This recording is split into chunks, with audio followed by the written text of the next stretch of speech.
Okay, good morning, everybody. I want to welcome you to risk management uh, training program, and we want to also thank you for signing on. And we are still expecting a couple of people to join, but notwithstanding, we are going to start. So I want you to help me to confirm if you can hear me by using the chat button. You can hear me very clearly. Just help me to confirm from your end. Just say you can hear. Just use the chat button from your device to confirm that you can actually hear my voice. Okay, so I want to welcome us once again. So I want to believe we are going to have a very nice time together, and our quest to also learn more about business risk management is highly commendable, and we're going to see how we're going to learn from each other this morning. So hopefully we should be able to end the program around 1 p.m. to 1:30. Hopefully, okay, because we really have a lot to look into this morning. So just help me to confirm you can hear me. So just put it up on the chat button before we proceed, that you can actually hear what I'm saying. Okay, so thank you very much. Welcome once again. So the whole essence is to look at impact of risk management on business performance and how companies can also navigate through the COVID-19 pandemic. Okay, so whether you have a knowledge about risk, okay, thank you very much, Mr. Akiridolu. Thank you. Okay, so whether or not you have knowledge about risk, that's not a concern. Okay, so I'm going to go from the scratch so that we are on the same page before we go into other modules that has to do with identifying risk and assessing risk. Okay, so let's start. This is Seedstars professional. Oh, okay, Mr. Adedola, you can't hear. Kindly, okay, since you can't hear me, let me try to send a chat. Kindly click on join audio, okay? Click on join audio, especially if you are using a phone, okay? Click on join audio. Sorry, 1 second. Let me just try to deal with this audio issue.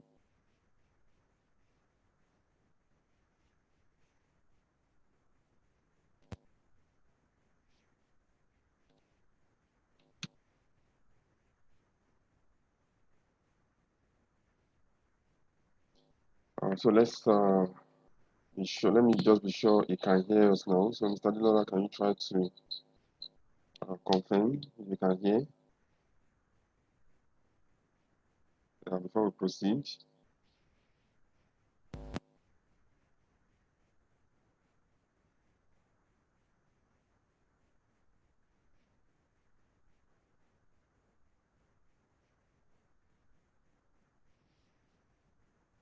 Okay, not yet. Okay, click on audio. Let me ask, are you using a phone?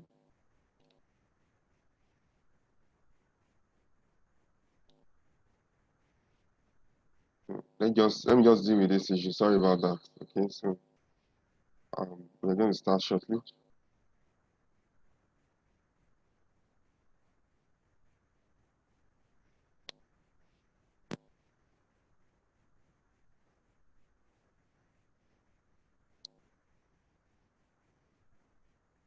Let me just be sure.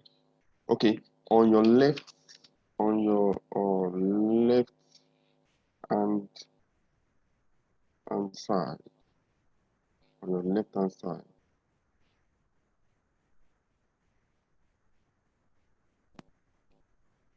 on your down left hand side,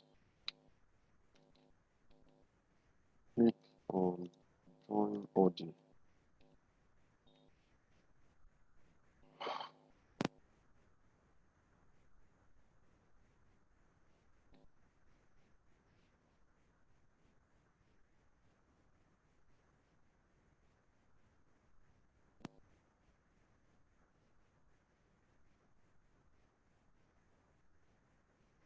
Okay, so please confirm if okay. Can you hear now?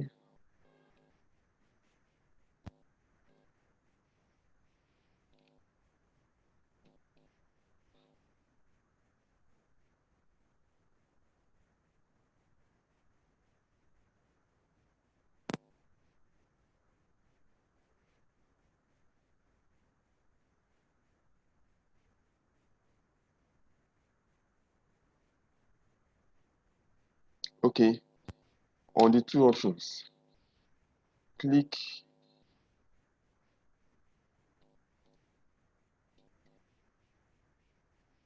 the join audio.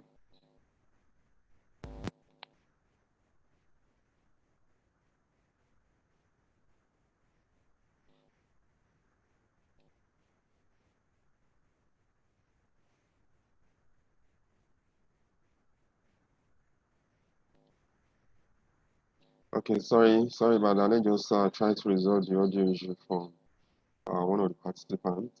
You're welcome once again. So we're going to deal with that in a couple of minutes.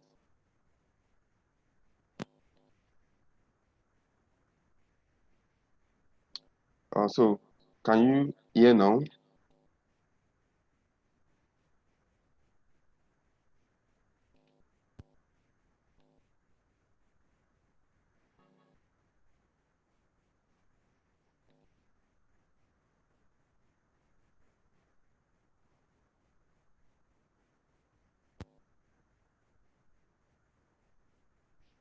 Okay, so can you hear now since I've clicked it now? Please confirm if you can hear now.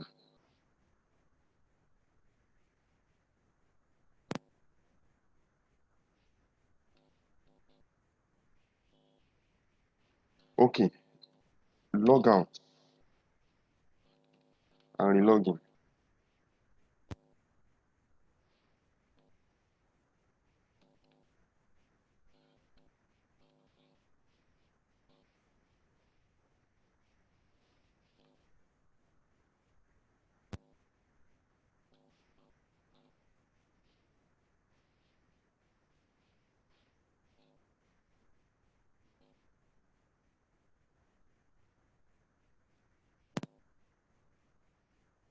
Okay.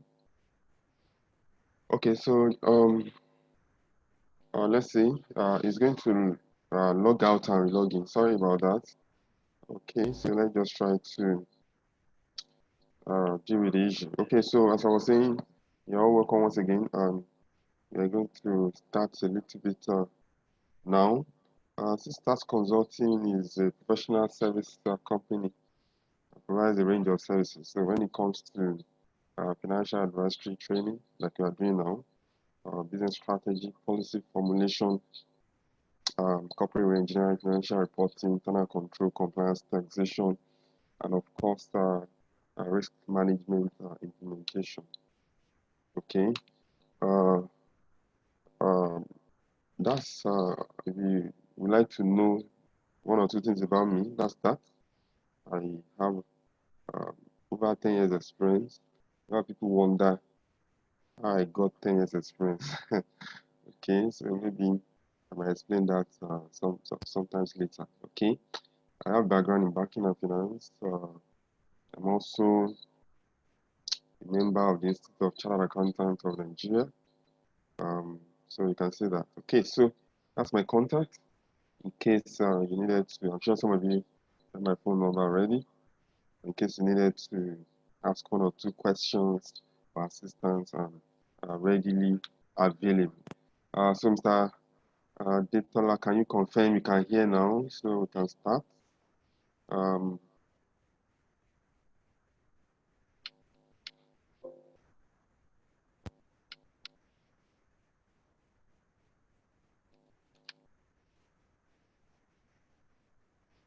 okay, so please confirm you can hear now. Okay, think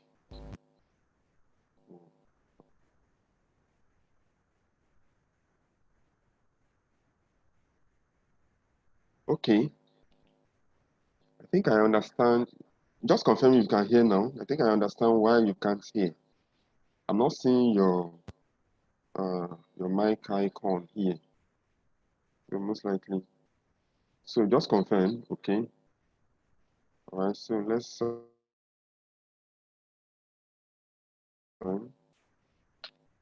okay, so I would like to meet you guys. Okay, so just tell me or tell us your name, what you do, your expectation from the training, and something unique about you. So can you do that on the chat now? Okay, at least I've introduced myself. I will also do this now. So can you just put it on the chat button? What is your name? What do you do at the moment? So what are your expectations from the training? So just put it in four lines, okay? And something unique about you. Okay, so can you do that now? Okay, so let's use about the next 2 minutes to do that. So before we continue, don't worry, you're going to have a very nice time. So just go ahead and do that.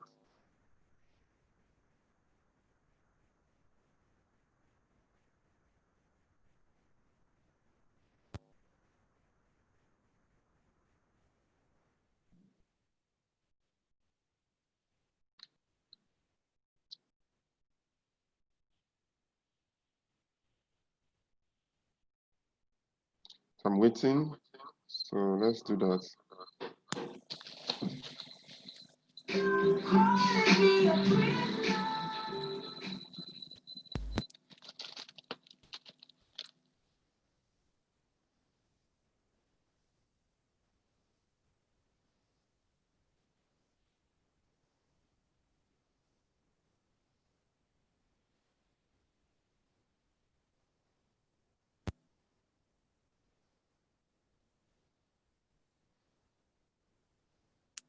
Okay. Yeah, tell us your name. What do you do? Expectations from the training and all of that.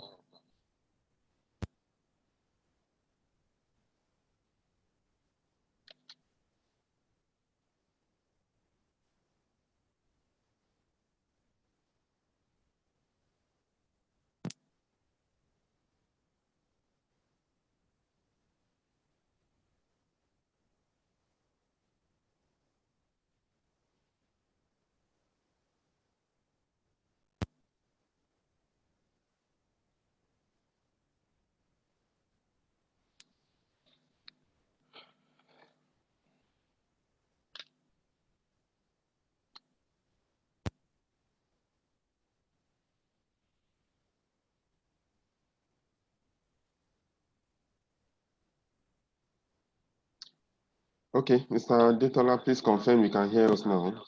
I can see your mic icon now. You should be able to hear now.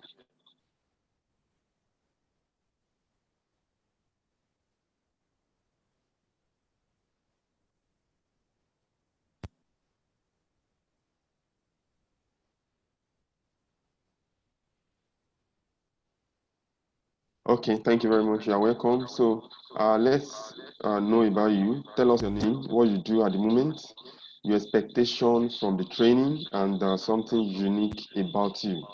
So can you tell us about that? Okay, so I can see Mr. Keridolu Shakiru.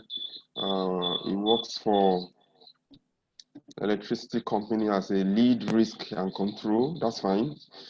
Got this position a month ago without prior experience in risk expert, but by virtue of my educational background, BSc, MSc, ACE. Oh, that's fantastic. You are welcome, Mr. Akeredolu. So, obviously, you have signed on to a great platform that will give you the lead way to corporate and business risk management. Okay, so I'm pretty sure after the next couple of hours, your approach, your knowledge, and your in-depth about risk would have changed. I can promise you that. Okay. So what do you expect from the training, and what is the something? What is that singular thing that is unique about you? So can you just tell us?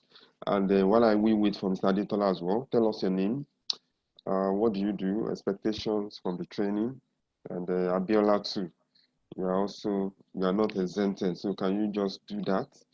so that we can move on. Okay. All right. So once I see uh, your chart, I'm going to come back to that. Okay.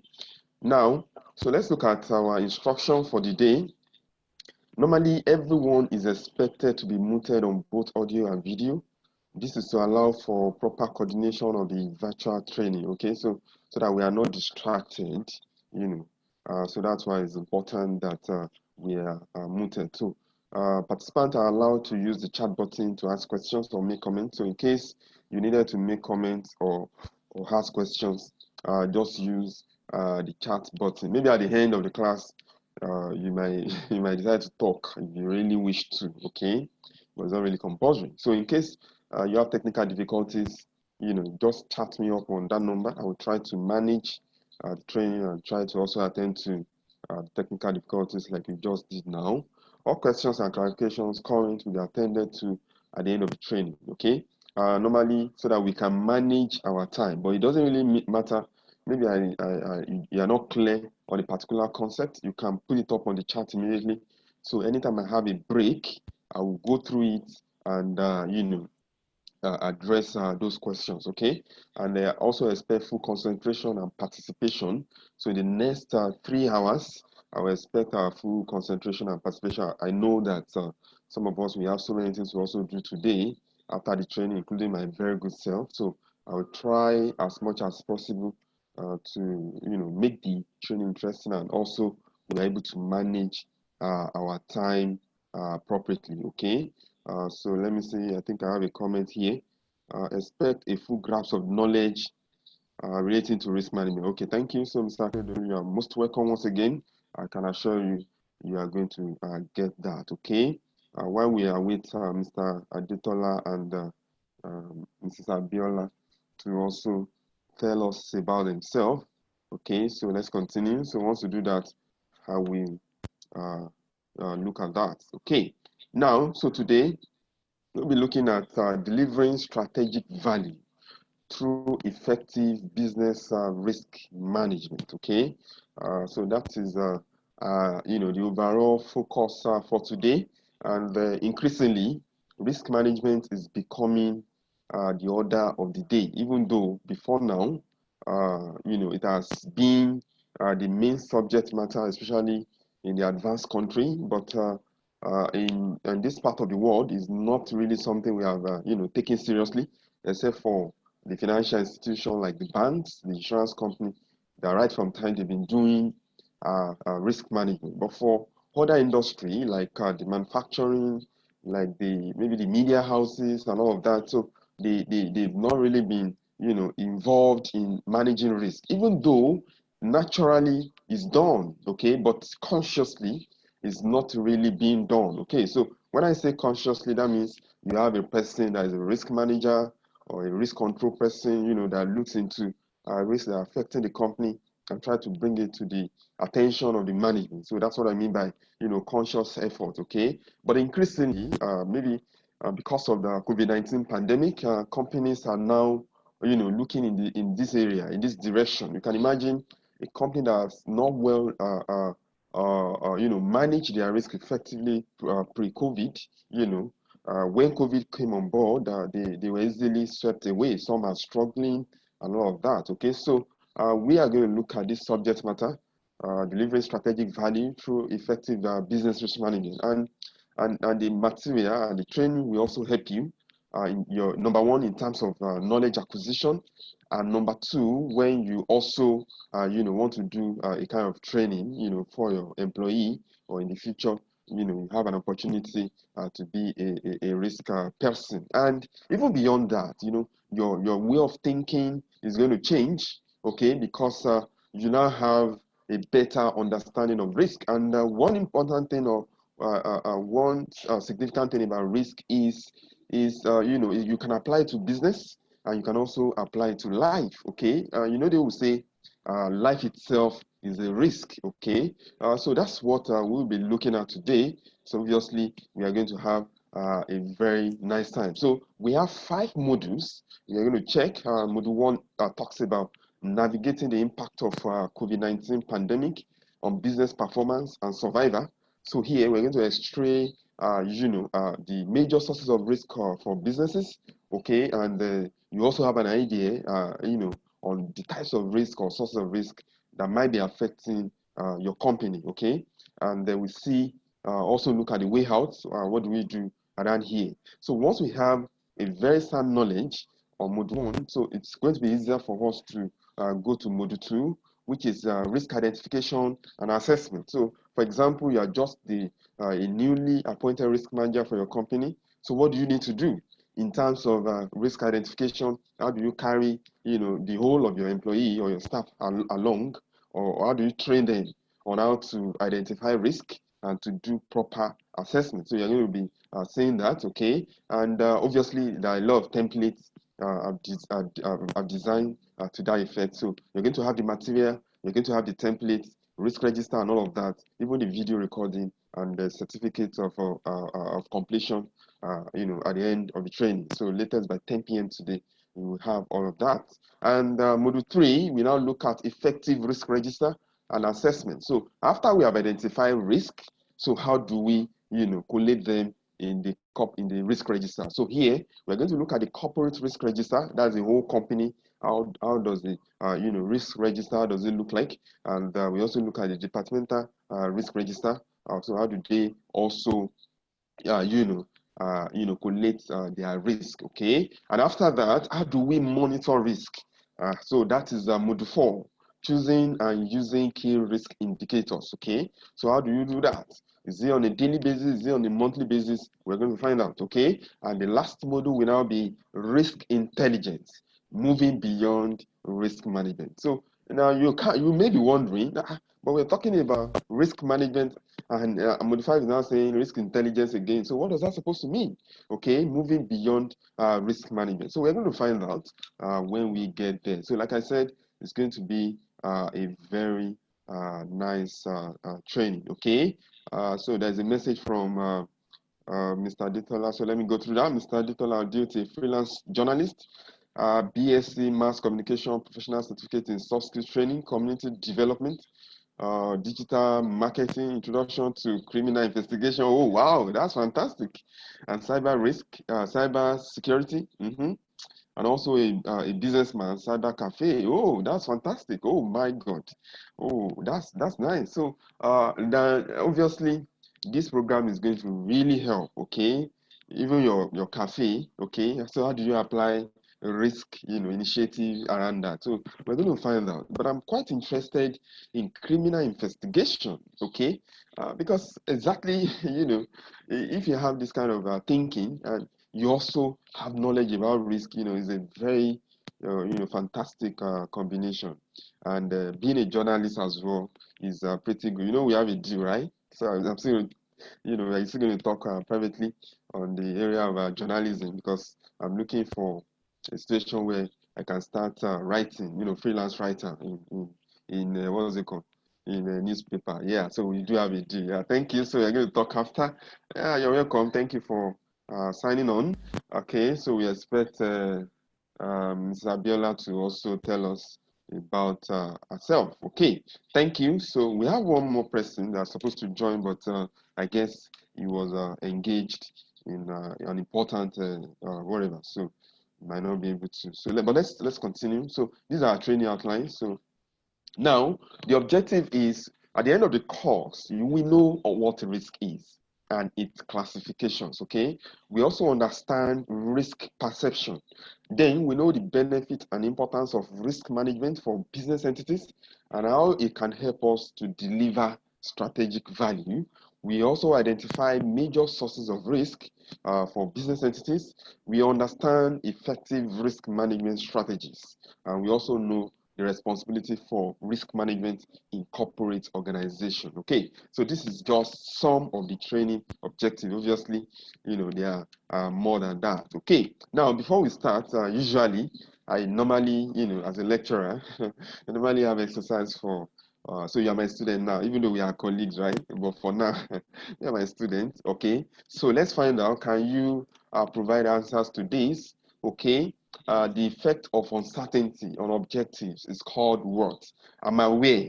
that some of you don't really have knowledge about risk, okay? So you can just try, okay? You don't need to put it up in the chat. Maybe if you have a small jotter where you are, so if you can answer this question, that's fine.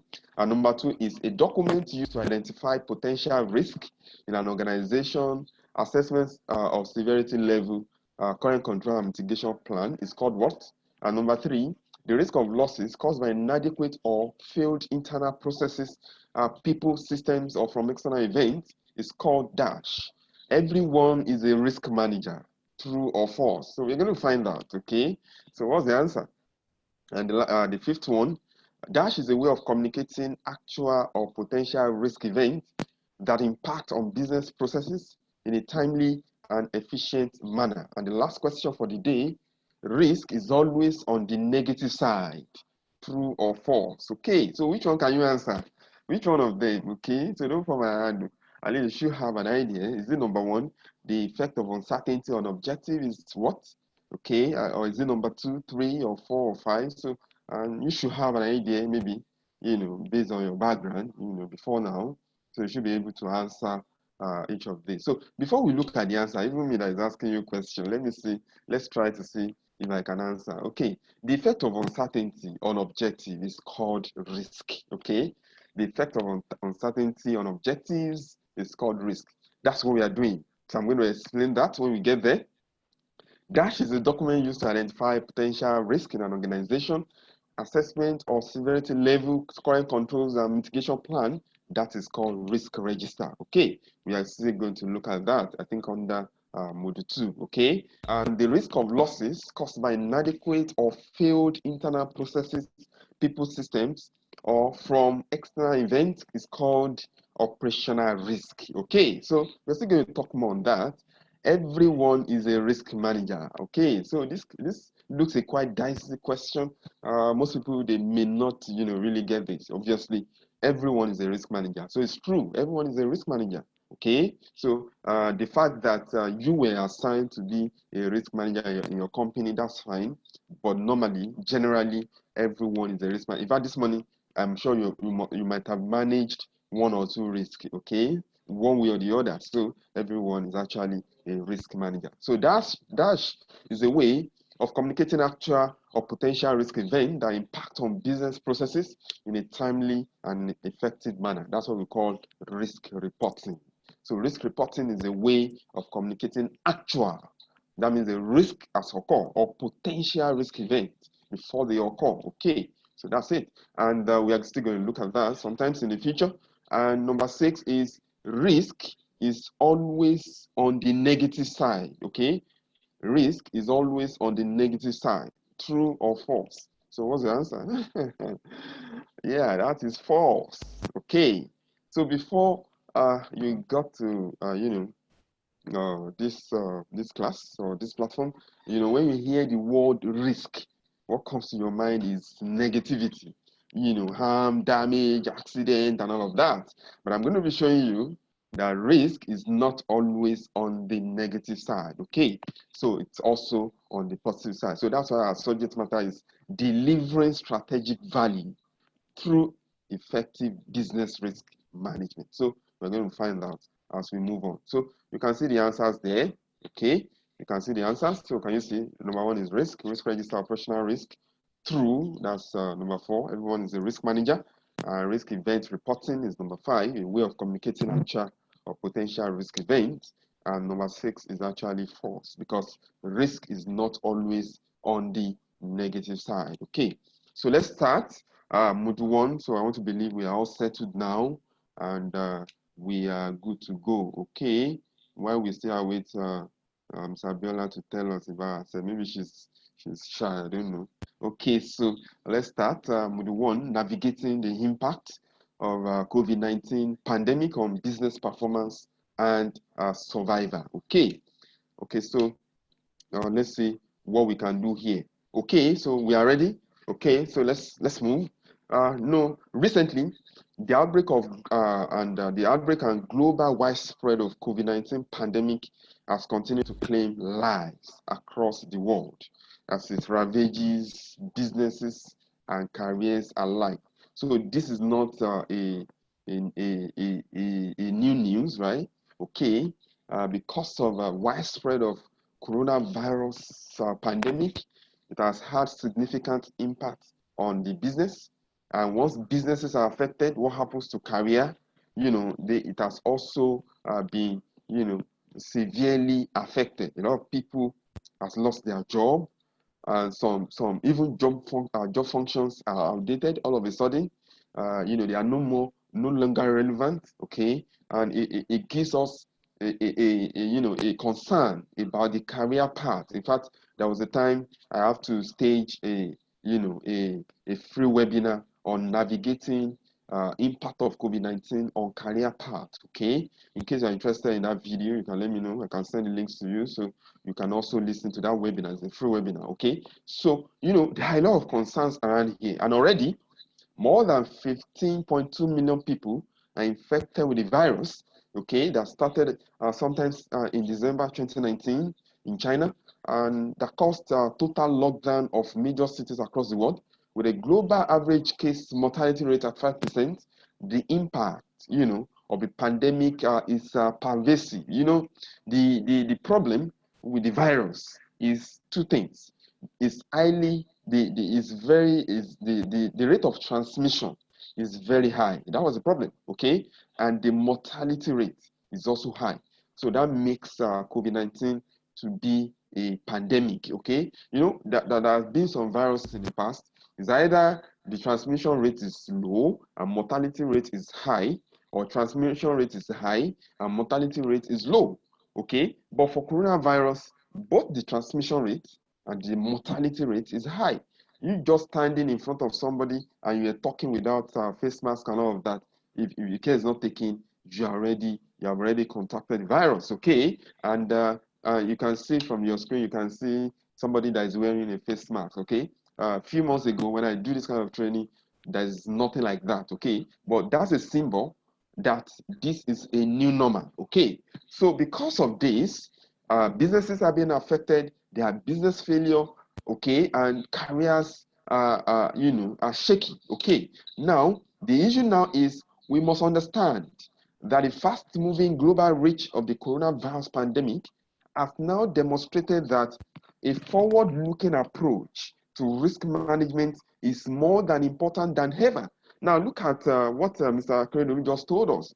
In his company, he was, newly appointed as a lead, in terms of risk and control. Okay, so what that simply tells us is this: what most companies are not doing before now in terms of risk management. All of a sudden, COVID-19 is now waking us up. Okay, I think I saw a survey where, in one of the questions they were asking that what drove adoption of IT, that's information technology, in your company? Is it the CFO? Is it the board, or is it COVID-19? And obviously, most people were, choosing COVID-19 because what we think was not possible before. For example, remote working. All of a sudden, it was possible. Okay, who can ever think that they can close airports for more than 2 to 3 months? And that's what a risk manager will tell you, because that's the way we think, and we have to look into the future. What are the events that can have significant impact on our company's performance, and how do we navigate through it before it happens? That is what risk is all about. Risk is not audit.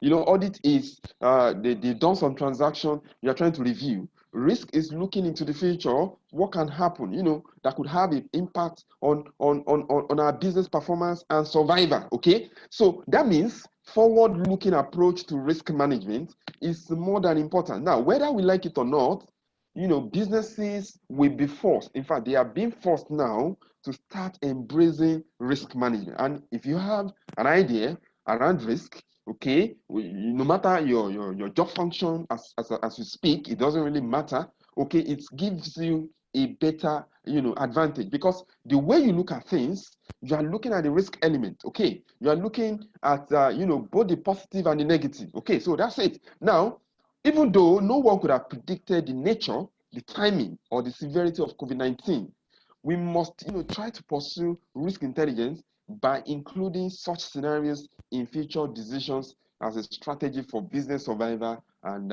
performance. So, normally, we may not be able to predict, the nature of COVID-19. How severe will it be? Or what will be the timing? So if somebody was telling us around December that in 2020, there will be a virus that will halt the world's economy. And somebody will say, are you crazy? Is that possible? How is that possible? Normally you can't really imagine all of that. Okay. But risk and risk management is going to help us out to say, oh, we needed to prepare for those kind of scenario. Okay, so as the coronavirus crisis, as is illustrated in today's dynamic and rapidly changing world, the approach to risk management will end up being the difference between a company's survival and its dismiss. So the way we have approached risk management is a clear difference. Like I said earlier, most companies were not prepared. You can imagine companies that as of 2018, as of 2019, declared billions of naira in profit. Now in 2019, just because of one singular event, they cannot exist again. Why? Risk management. That's it. Okay. Why? Poor business risk management. That's it. Okay. So now look at what happened. The sudden halting of some of the world's biggest economies in response to coronavirus crisis shows the vital role risk management plays in strategy and operations today. Okay, when changes come in today's complex global economy, they often come fast. So things are changing. And when we talk about those change at a fast pace, look at hospitality, look at airlines. Okay, who can ever think of what is happening? Now, Nigeria recently, lifted this suspension on local travel. But if you ask those people in the airline, how many people are even traveling? People are afraid. Okay, what's the load factor like? Okay, so people are really afraid, and because they don't want to contract the virus. Okay, and all of a sudden, international flights, whenever it's going to resume, I won't be surprised when those, the airline operator start saying, yeah, go and do, if you don't do COVID-19 tests in the last 2 or 3 weeks, you cannot board our flights. You can see things are changing.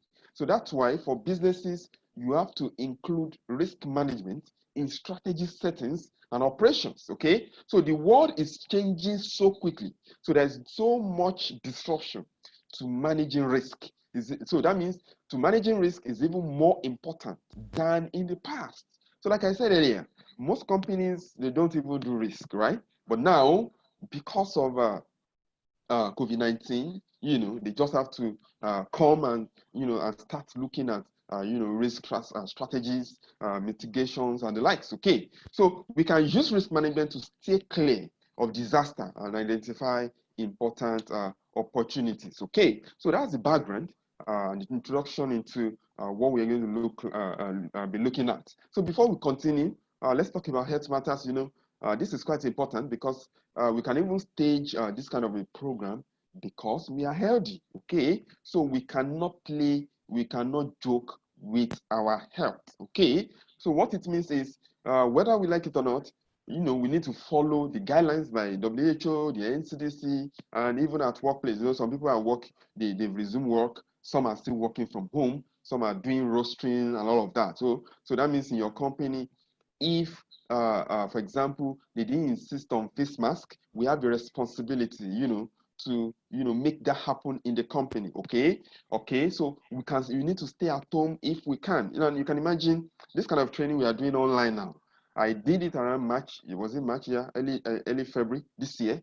It was done, at somewhere at Ikeja, where we gather together, to do this training. But now it's online. Why? That's the new normal. Okay, so that's the new normal. So we just have to stay at home. So I just have to stay back at home and do this kind of training online. You're at maybe in your house or in your office, also listening to me. Okay, so that's it. You stay at home if you can, and if you must go out, make sure you go out very smartly. Okay. Now wash your hands frequently, like they will say, with soap, and apply alcohol-based hand sanitizer. Practice social distancing.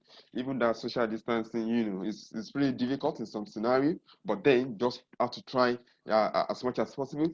Practice respiratory hygiene. Practice self-isolation if required. Okay, call CDC hotlines. Even though I've seen some people that call, they said it's either they are not picking their calls or they are just asking questions and all of that. But notwithstanding, we just pray that God will grant us a good health. Okay. Now, the choice that we make today regarding our wellness can have significant impact on the future health. Okay. So, too many people, they expend their health to gain wealth, only to have to spend all their wealth to regain their health. Okay. Now, prioritize medical checkups and recommend, I recommend them medical screenings. Okay. So get insurance, for your family, exercise regularly, and commit to, healthy nutrition, diet to build your immune system. So that's very important. Okay, because it's only when we have a life or a good health that we can say, I want to become this, I want to become that. Okay, so let's start. Oh, we have started really. Okay, so let's continue. Now, what is risk? Okay, what is risk? Risk, like we said, if you remember under that exercise, is the effect of uncertainty on objectives. Now, this is defined by ISO 31000. So I'm sure maybe you are familiar with ISO. ISO stands for International Organization for Standardization. International Organization. So it should be IOS, okay? International Organization for Standardization. But because, so that people can call it, so that you can pronounce it like ISO. So that's why they said it's ISO, okay? So is that the short form of International Organization for Standardization is actually ISO. So they have, a guide on risk management, okay, which is ISO 31000. So some companies, they are ISO certified. So when you're ISO certified, you can have a quality management system. It could be processes and all of that. So they have so many certifications. One of them is also risk management. So the way they have defined risk is the effect of uncertainty on objectives. Now, when they did this definition, I was not there, okay? But I can explain what they mean. So let's find out. Now, let me explain. What do we mean by objectives? For a corporate entity, a business entity, your overall objective is to make profit, okay? Once you are not an NGO, okay, your main objective, why am I in business, is to make profit. Just like, was it Mr. Detola told us earlier that he owns a cyber cafe. So if I should ask you, why do you have a cyber cafe? Obviously, it's to make money. Okay, is to make profit. Okay, it doesn't really matter, even though you might have some concessions, maybe. Okay, now for corporate entities as well, you have so many objectives. For example, you want to grow your customer base, you want to achieve a particular revenue target and all of that. So you may have so many objectives. You want to open branches and all of that, but the overall, so let me just focus on the overall objective, which is to make profit, okay, for any company. Okay, now we now said risk is the effect of uncertainty. So let me pick the word uncertainty. Uncertainty means we are not sure. There could be some event that could happen, or they may not happen, but because we are not sure about them, that's why it is called uncertainty. Okay, so what do you now mean by effect? When you say effect, effect can be negative or positive. Okay, they did not say risk is the negative effect. It said risk is the effect. So effect can be negative or positive. That's it. Or they say risk is the impact. Okay, so when they say impact or effect, it could be negative or positive. So we are not sure of that event, which is the uncertainty, that could have positive impact on my objectives, or that could have negative impact on my objective. So let me give you a nice scenario. For example, if your company or my company has said in 2020, we have a target, to make 20 billion naira in profit. That's my target. So when we are doing our strategy setting in December 2019, the target was in 2020, we have promised our shareholders that we are going to make 20 billion revenue or profit, okay? That was the objective. Now, a risk person will tell you that there could be some events that will happen that will make us to make that 20 billion profit. That is risk, okay? Because it's on the positive, okay? Now, for example, if we do business expansion, okay, if we try to grow our customer, if you review our sales strategy, okay, it could make us to get that 20 billion. Okay, that is the positivity. Now, the negativity around here is what are also those events that will make us not to make that 20 billion profit. For example, whoever think of COVID-19 pandemic, okay, that is it. Okay, now listen, COVID-19 was a negative risk for some company. Then the same COVID-19 was a positive risk for another company. For example, look at MTN, look at Globalcom, look at Airtel, look at the tech companies. Look at Zoom, for example. Who knows Zoom before now? Okay, who? How many people? Even if you know Zoom before now, were you actually using it? Look at Microsoft Teams and all of that. All of a sudden, because of COVID-19, because of a sudden, changing landscape in business fundamentals, what happens? We have to start working from home. Businesses have to start, doing live streaming and all of that on YouTube, on Facebook, on Zoom, on Microsoft Teams. All of a sudden, I think was it last 3 weeks or so, I was reading about Zoom. Do you know that the market worth of Zoom, as of that last week, what 7 international global airlines, when you put them together, 7, the net worth of Zoom alone. Okay, why? In just 3 months or so, COVID-19. Okay, so for them, it's a risk as well because it is having, positive impacts on their objective. Okay, so if I have a cyber cafe, for example, what is my objective? To make profit. And I'm thinking, what are those things that can make me to make that profit, and what are the other things, that can make me not to make that profit? For example, the building I'm using, do they have an approved plan? That's the way a risk person would think.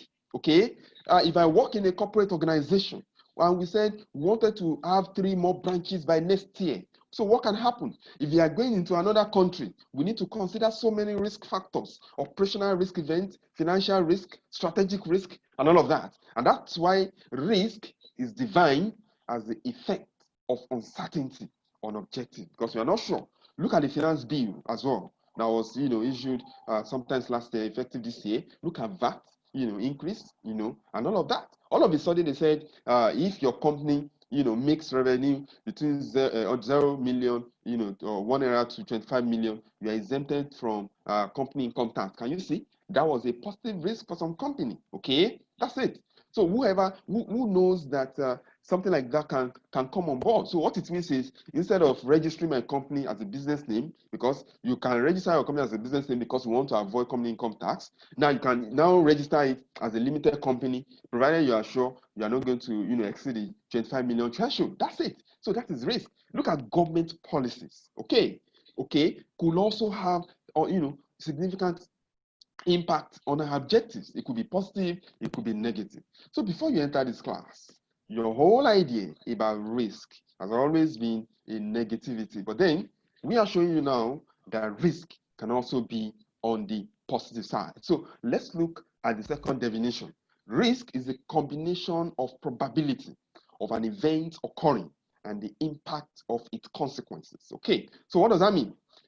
When they say combination of probability of an event occurring, we are not also sure. That's why they say probability. So it can happen, it may not happen. That's the meaning, right? And the impact of its consequence. So if it happens, what will be the effect? Sometimes the effect can be catastrophic, and sometimes the effect might be minimal. Okay, just like COVID-19. The effect on some companies were so catastrophic, whereas the effect of COVID-19 on some company was even a profit booster. Okay, I can tell you here that I know some companies that as of December 2019, they are on negative cash flows, but COVID-19 has made them to be highly liquid. Look at the pharmaceutical company, for example. Okay, all of a sudden, the drugs that that they were not even selling, they've been struggling to sell in the last 5 years. People started demanding for them. Even this chloroquine, okay, that was even banned in Nigeria.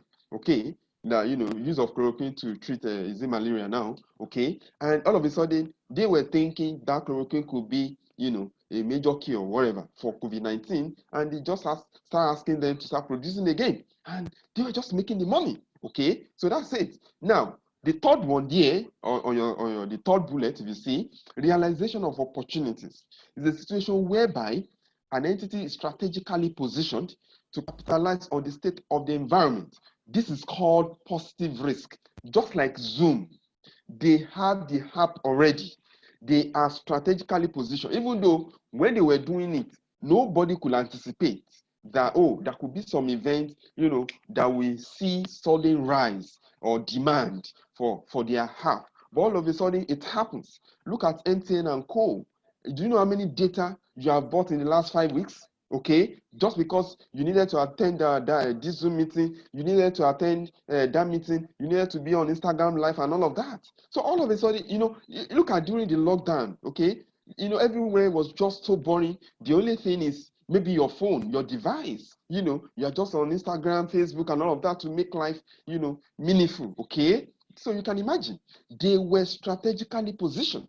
And when people were asking, buying data, do you know what MTN even does? Okay, if you recharge now, one message will just pop up for you to buy data. Naturally, if you recharge your phone, okay, those are, because and all of a sudden, I think when I read about MTN the last time, they doubled, was it double or triple? The figure they made last year, this year, in just one quarter, January to March 2020. They made more, okay? Why? COVID-19. That's realization of opportunities. Okay, so I want to believe you are having, a nice time, right? Okay, the way I talk and all of that, my gesticulation. I really wish I'm standing up doing all of this. Okay, but let me just try. That's the new normal, right? Okay, now risk can lead to erosion of value. How?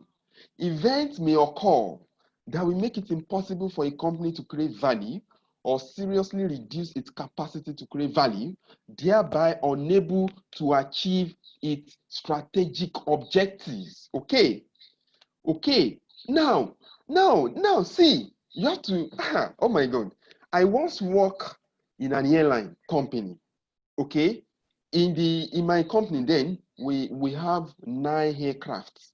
And those 9 aircraft were brought from a manufacturer, okay? Just like you say Boeing, Airbus, and all of that.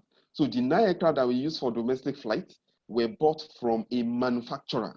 So one day, I wrote a report and I told my management, I said, if NCAA is the Nigerian Civil Aviation Authority, right? If the federal government wakes up tomorrow and they ban that type of aircraft in Nigeria from flying in Nigerian airspace, what has happened to us? We are simply out of business. When it comes to risk, one singular event can take you off business. That's it.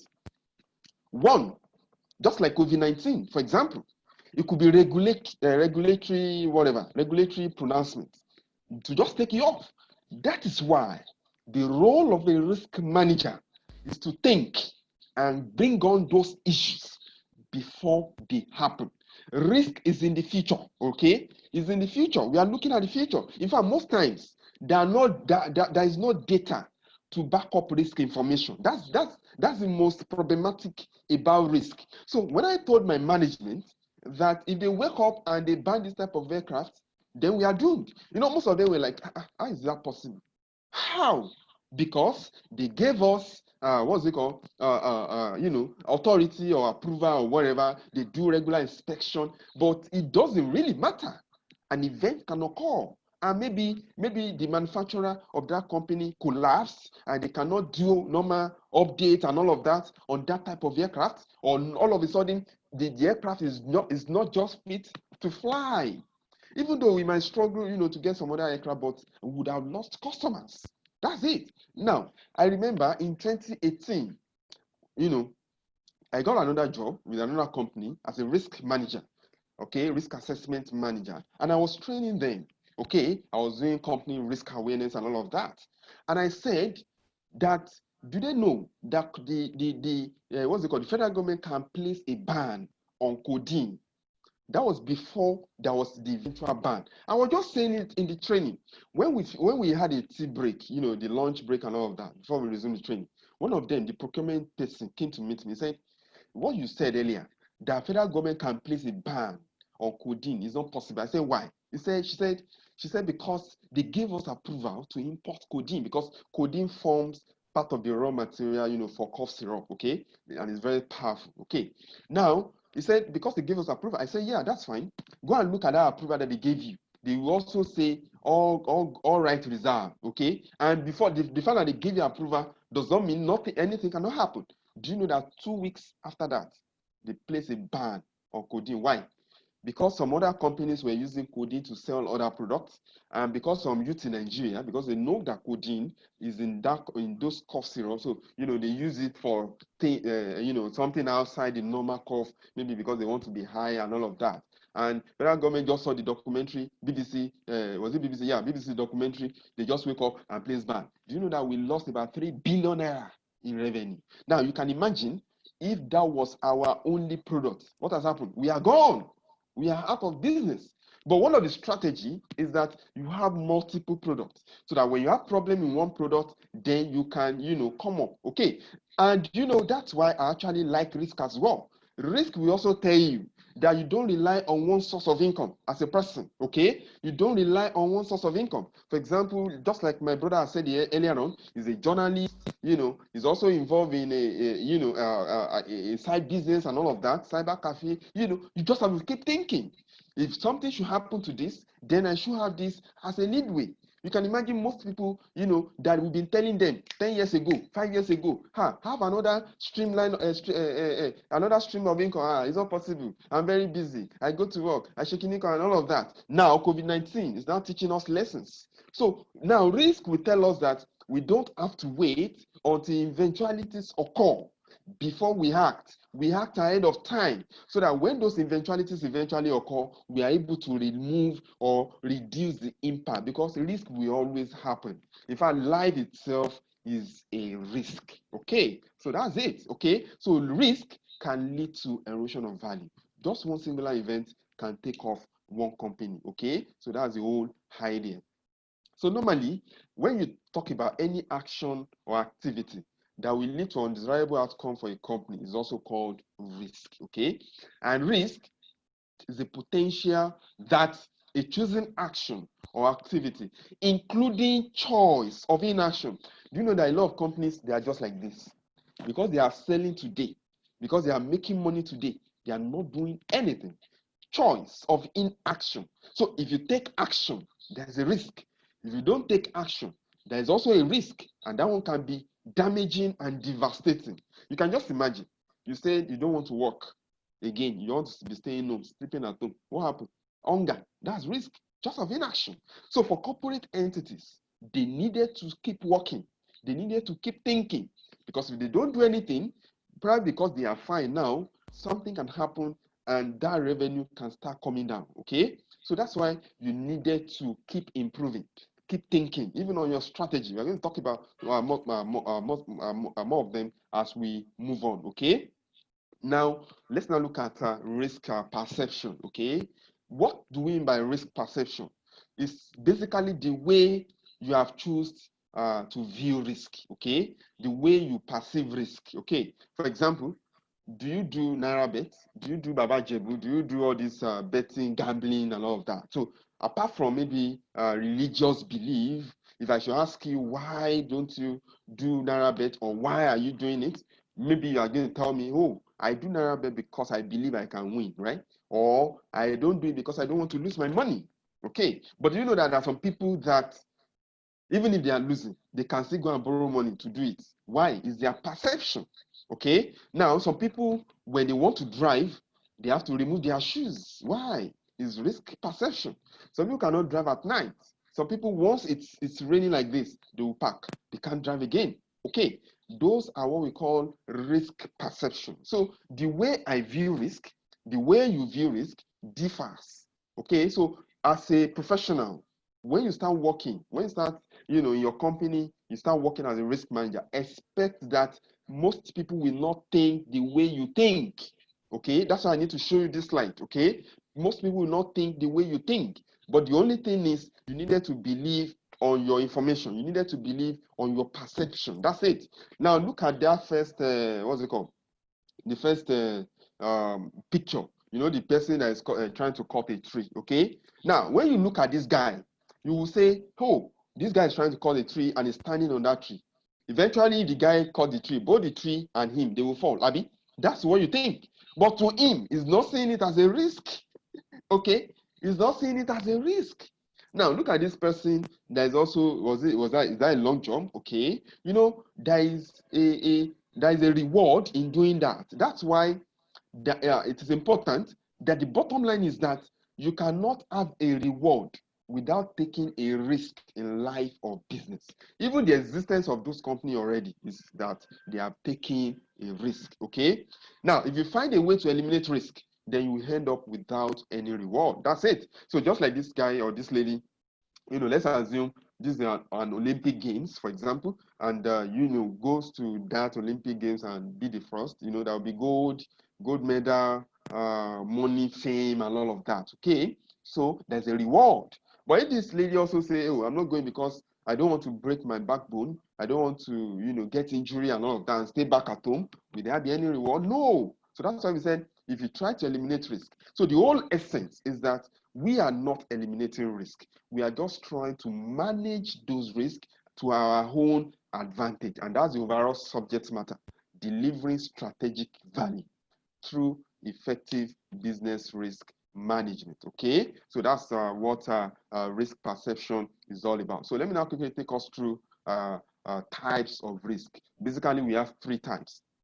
Number one is pure risk.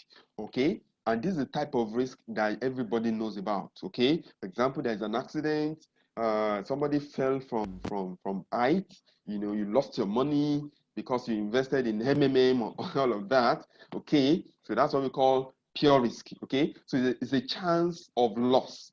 Okay, once that risk occurs, it will lead into loss, and they also call it downside risk. Okay, example could be fire destroying a factory. Okay, if a fire should destroy a factory, is a pure risk. I remember 2 years ago, I did this this type of training for the board of my company, you know, the senior managers and all of that. So when I got to this place, I said the type of risk, one of them is fire destroying a factory, and one of them said he disagree. He's a director. Okay, he said he disagree that if fire should destroy a factory, that it's an opportunity to build a new one. You know, everybody just like I says, no. You know, the idea is this: if fire should destroy a factory, what about the inventory in the factory? They are gone, millions of naira. Even the building itself is gone. Okay, and you needed to cough some money out, no matter the billions of dollars you have. What happens during the process of rebuilding? The people that are working there, the factory operatives, will you still continue to start paying them salary? Okay, no matter, even if they are working 24/7, they may not likely finish the building in the next 1 or 2 or 3 months. So people are redundant. They are going home. Okay, so it's a pure risk. You know, I say, oh, really? You know, that's it. An IT system being hacked. So if your company system is hacked, cyber attack, which is now on the rise because of COVID-19, is a pure risk. You lose a lot of data. So as a risk manager, these are the areas, you know, you have to look out for. An employee being injured at work, so you have to ensure that there are no unsafe conditions or, you know, in the company, and fraudulent, transaction by an employee. So there are types of pure risk. And for speculative risk, which is number two, is a two-way risk. Okay, when the risk occur, it could be a gain, it could be a loss. That's why we call it two-way risk, speculative risk. And you know, companies or businesses, they face more of speculative risk. So, you know, because that particular risk can result into a loss or can result into a gain. Okay, but when that particular risk will only result into a loss, that is a pure risk. Okay, now for example, COVID-19, okay, is a speculative risk, but for some company is a pure risk. Okay, now but for most company or some few companies is neither here nor there. Some actually gain from COVID-19, whereas COVID-19 also have devastating impact on some other type of industry. If you develop a new product, that product can be fine. It could work. It could also work, you know, on the other way around. Okay, you are not really too sure.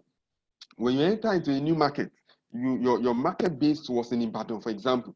Now you want to come to Lagos, okay? Or you are in Nigeria, you want to go to Ghana or Cameroon, you're not really too sure whether it's going to be fine or not. So it's a speculative risk. If you develop a new website, if you buy a more advanced machine, it's also a speculative risk. So if you are going into a business, for example, you need to find out whether it's a speculative risk or pure risk, okay? And the last one is an upside risk.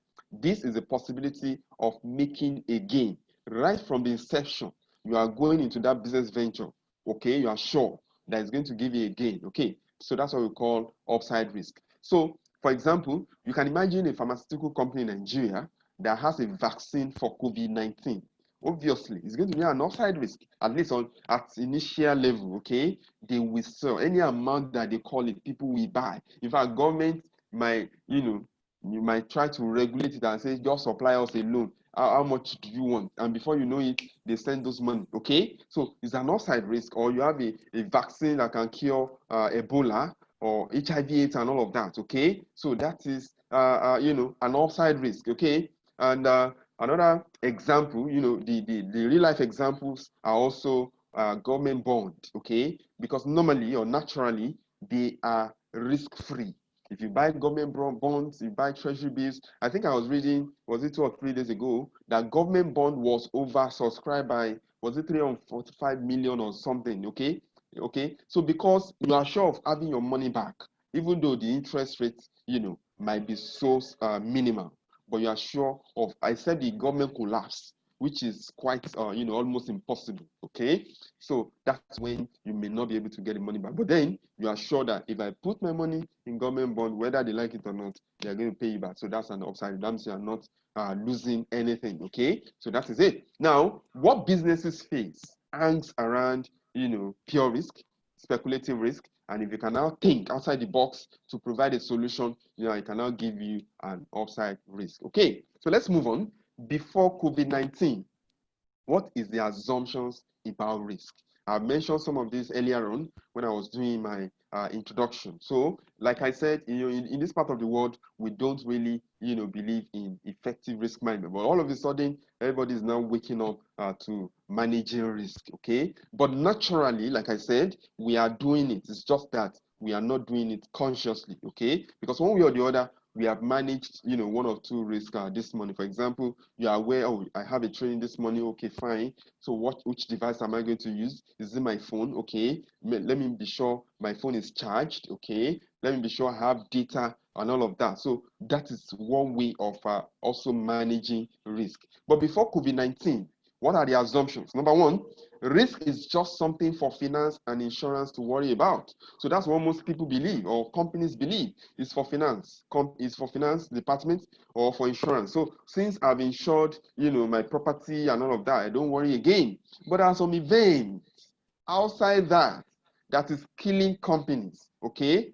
Okay. So that's an assumption. That's the wrong belief around risk. It's for finance and insurance company. But that's wrong. Risk comes up, on the agenda once in a year. So for some company, maybe because they want to satisfy regulatory requirement and all of that, they just do something around risk. Okay, just once in a year they just discuss it and they move on. Okay, risk management is just another layer of unnecessary bureaucracy. So for you guys that after today's training you are trying, or you are just been appointed as a risk person, or you're going to be appointed in the future, maybe you may have the opportunity, then you need to understand that risk is not another level or another layer of unnecessary bureaucracy, but you're going to face this challenge in practice. A lot of people, because by the time you start telling them they need to identify risk, they need to report risk, they will start seeing it as an additional job.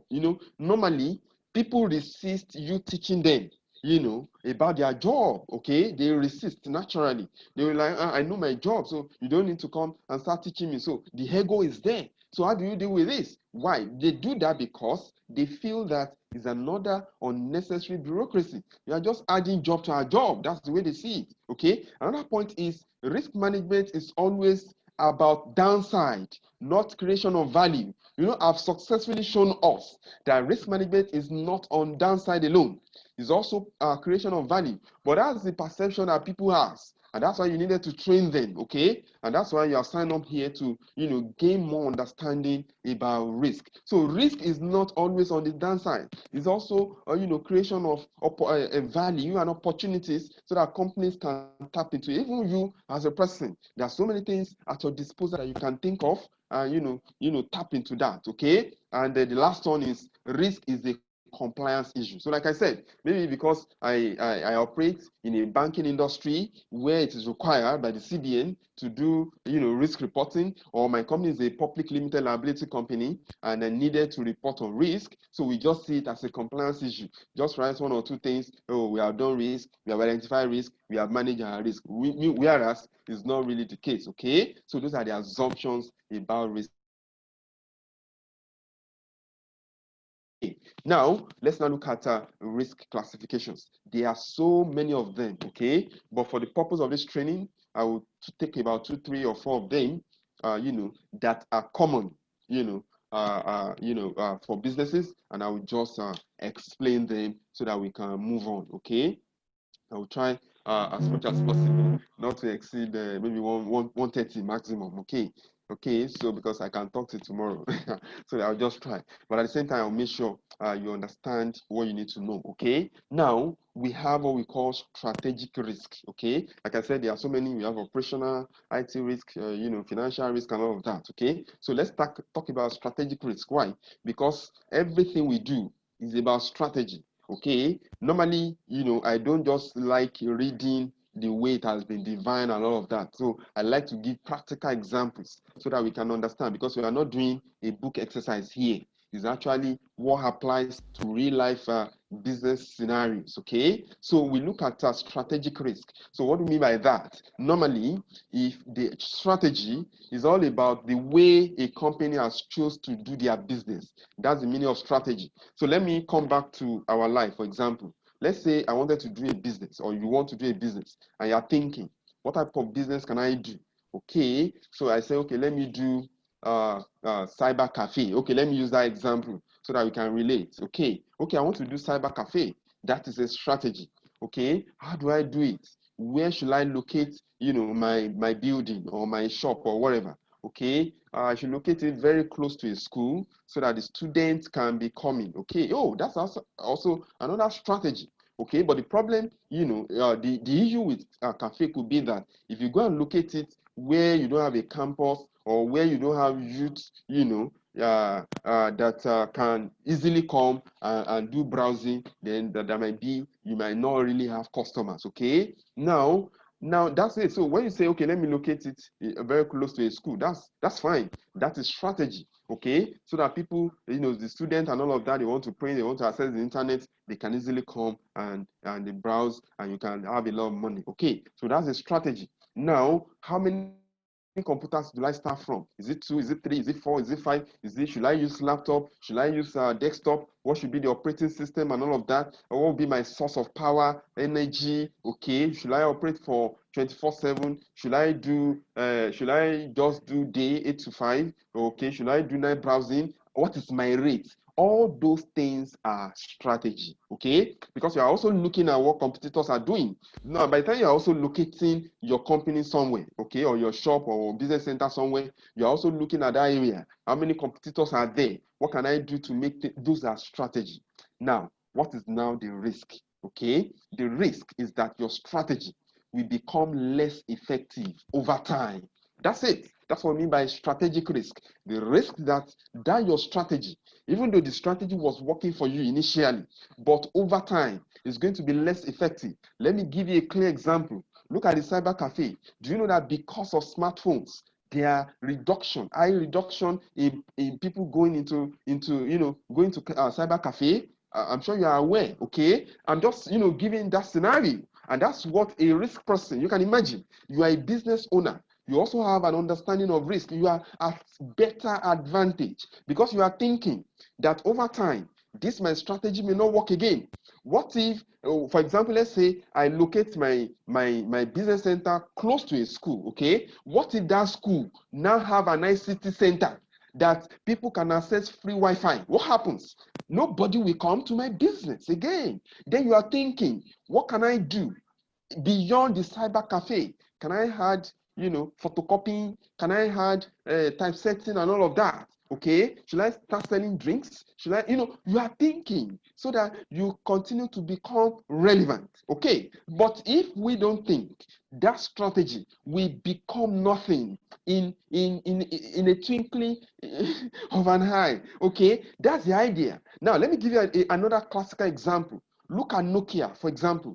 Nokia has a strategy. What's the strategy of Nokia? Their battery life and the durability of their phone. Do you remember those phones? Even if you drop it on the phone, you pick it up again. They are so strong. When they told Nokia that Android is coming, Nokia said our battery life and what's it called? Durability of our phone will speak for us. But who cares about durability? Who cares about battery life? That time, if you are using Nokia phone, 2 weeks, you may not even know where your charger is because the battery is still there. But who cares about that?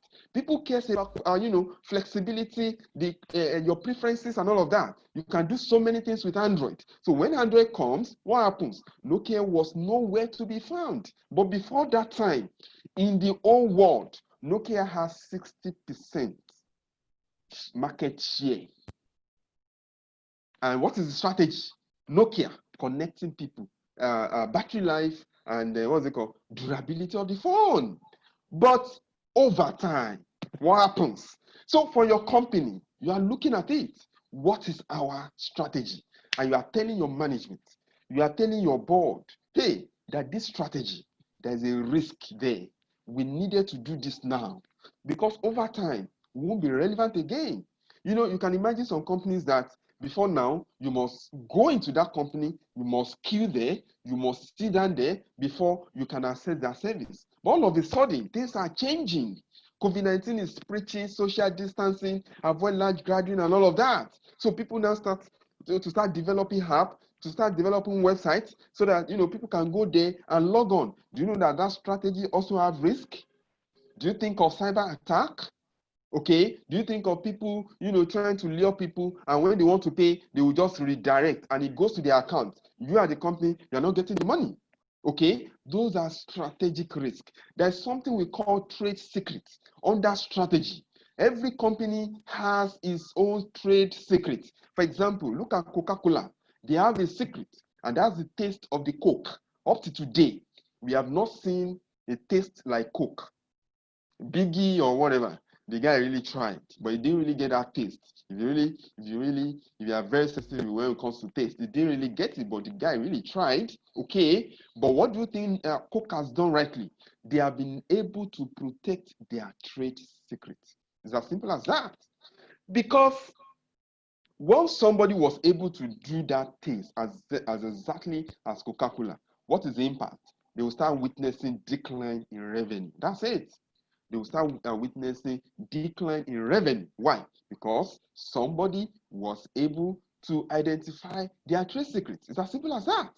So my strategy today can be giving me money, can be, I might be on top of the world, but I needed to keep reviewing it and start thinking, okay, and start making steps and start taking actions so that, I will continue to become relevant in the vast changing business environment.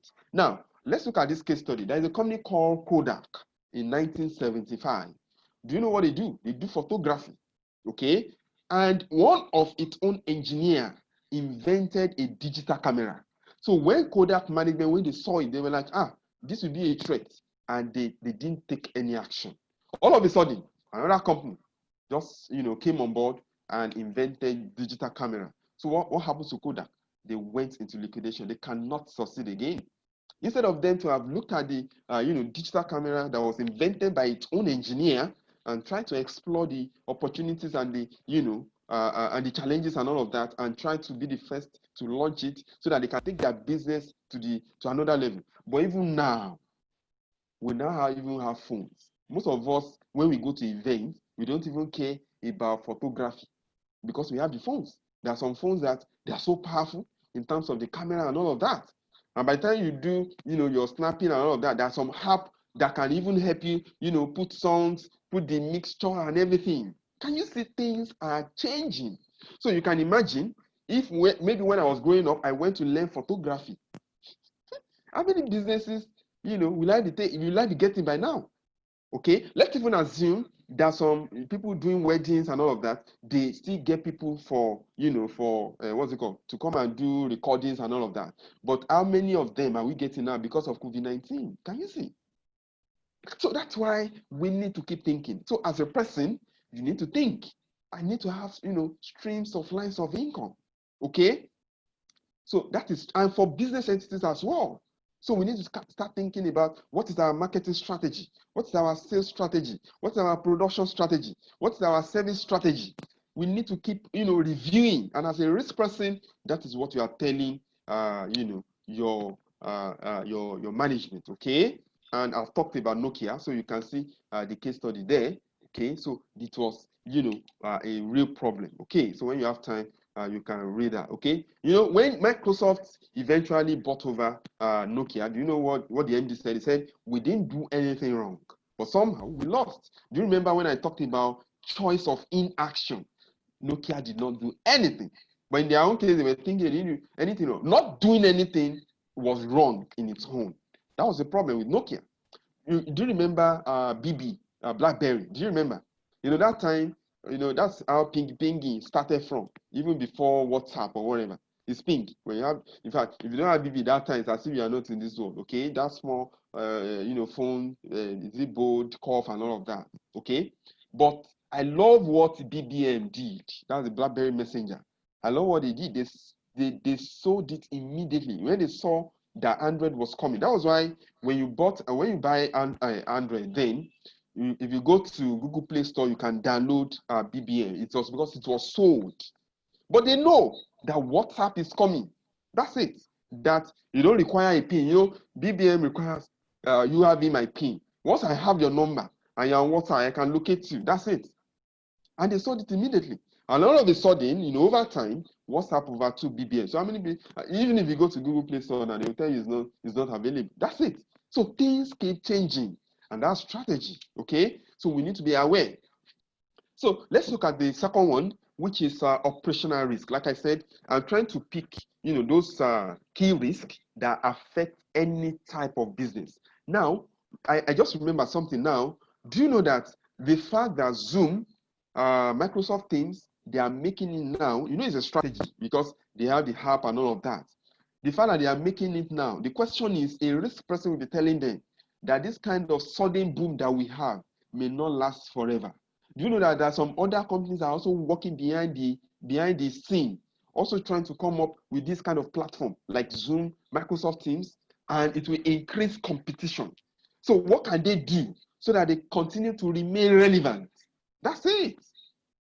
So that they continue to remain relevant. So now what it means is, even if my company is making it, we still need to keep thinking, how do we maintain this that performance? That's the essence of risk management. Okay, so let's look at operational risk. Operations has to do with your day-to-day activity in the company. For example, you come in the morning, maybe you sign on at the gatehouse, at the entry, or you clock in or wherever. You go into your office, you open the door, and you go into your system. You are able to log in. You can raise invoices. You can, your customer can log into your website, make payments and all of that. Those are operations. By the time you start having issues, when it comes to day-to-day operations, then there's what we call operational risk. And whether we like it or not, every company faces one or two operational risk events on a daily basis. Just like the cyber cafe we are talking about, okay? Okay, I just needed to relate with that example so that we can, understand better, okay? I'm pretty sure there'll be a time that everybody has paid. They have got their ticket to log on into the system. They were able to log in, and there was, internet downtime. They cannot browse. They shouting. The thing will just be rolling. Okay, the operational risk. How do you manage that? And in some cases, the system is not even coming up. Okay, in some cases it could be energy, power failure. Okay, so how do we manage that? Okay, somebody is calling, I want to pay on online, the system is not going, I have transferred, I have been debited, they didn't see the, and all of that, infrastructural deficits. Okay, so how do we manage that? So all you need to understand is this: Operational risk is caused by four things, okay? It's caused by four things. Number one is caused by people. Number two is caused by system. Number three is caused by process.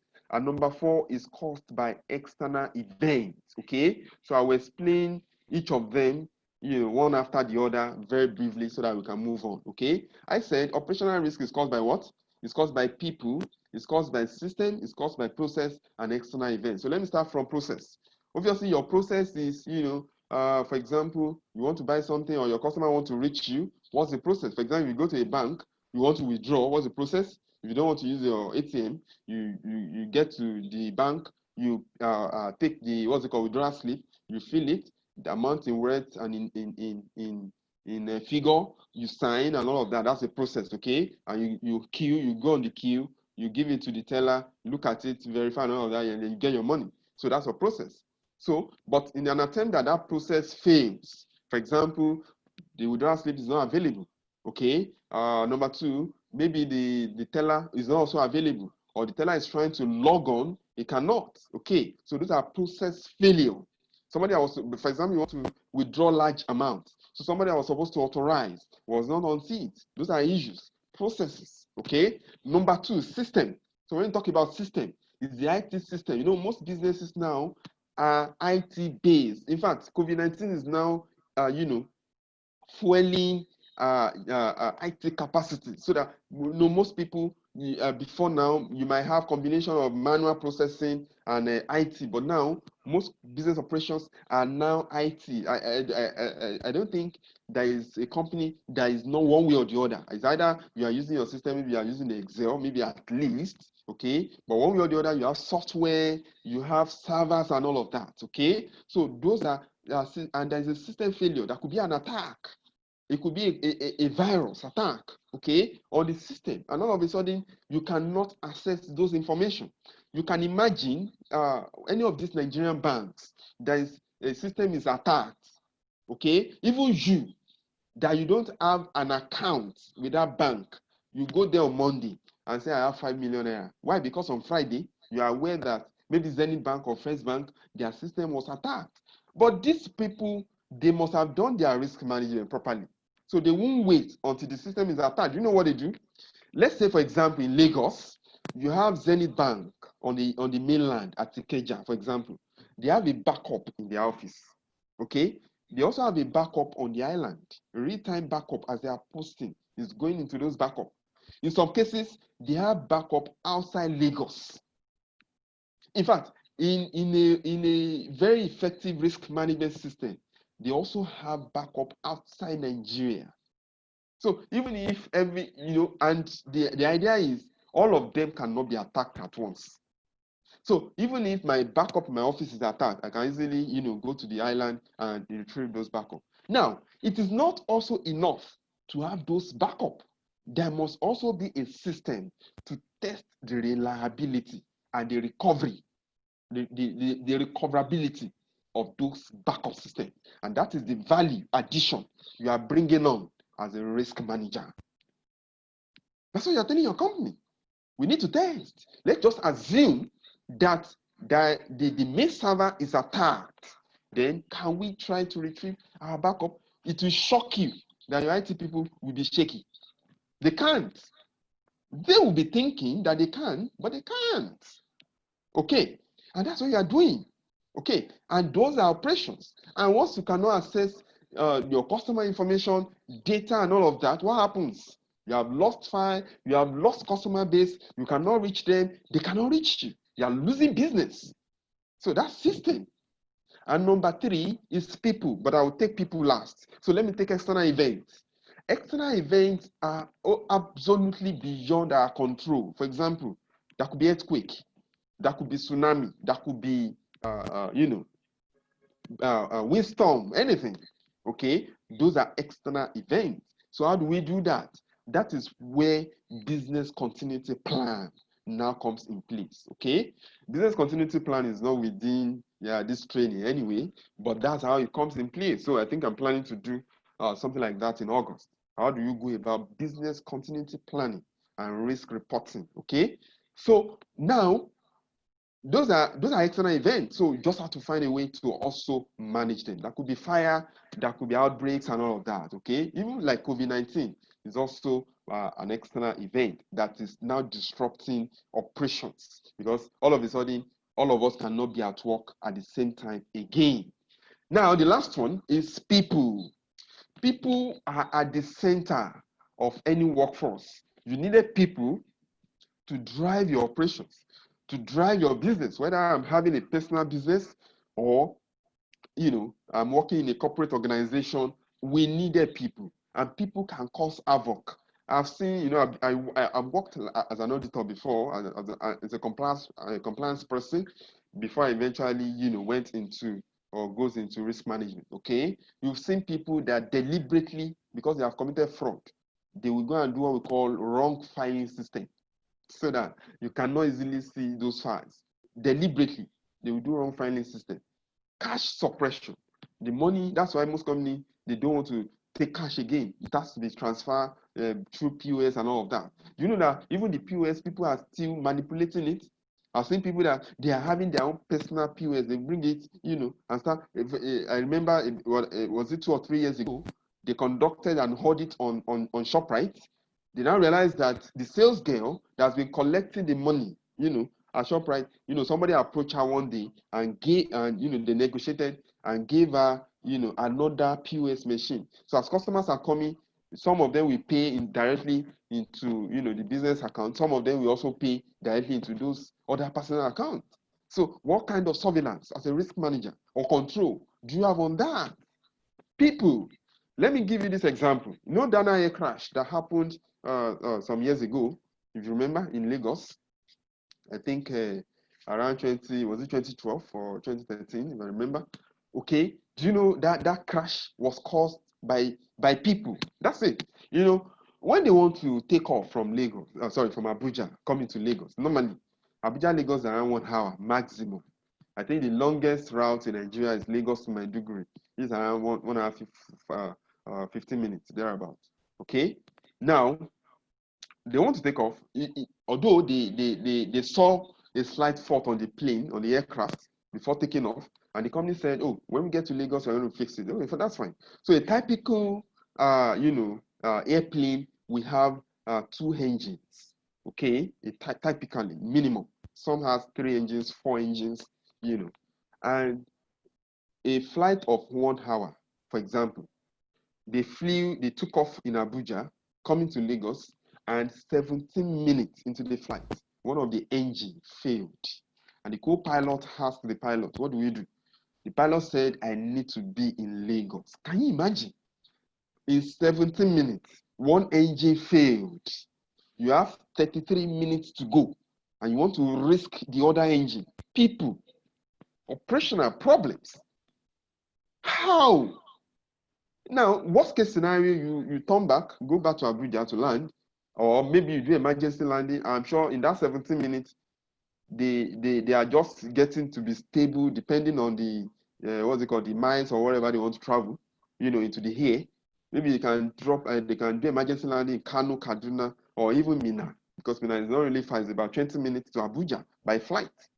So why don't you?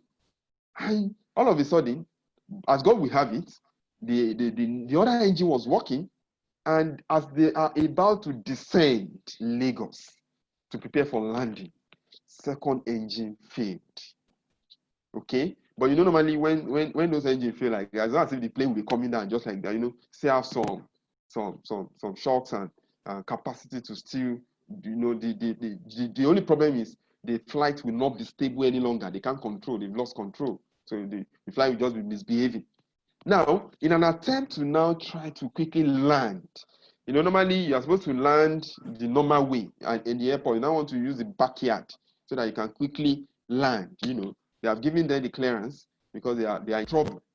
Unfortunately, because the aircraft is so big and the wing is so long, as they are trying to manipulate themselves. So one of the wings just caught one tree, another Jushaga, and that's how they came down. Even people living on ground, in the house, they were sleeping. They are dead. Both people on here and on the land. Can you see? Risk. Why? People, operations. Even though Dana was able to, to survive that, I think they came back to flying after some time, okay? But look at the damaging effect, look at the lives that were lost just because of people. I can tell you here, because I have experience in airline business. 99% of air crash are caused by people. Go and watch those documentaries.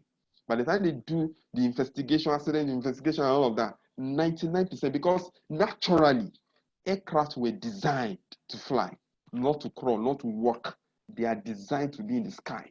So that is it. So you can now apply that scenario into your company's businesses. Whether your company is going to deliver strategic value, value is all about making money, enhancing shareholders' value or not, is centered on people, apart from strategy that we have looked into.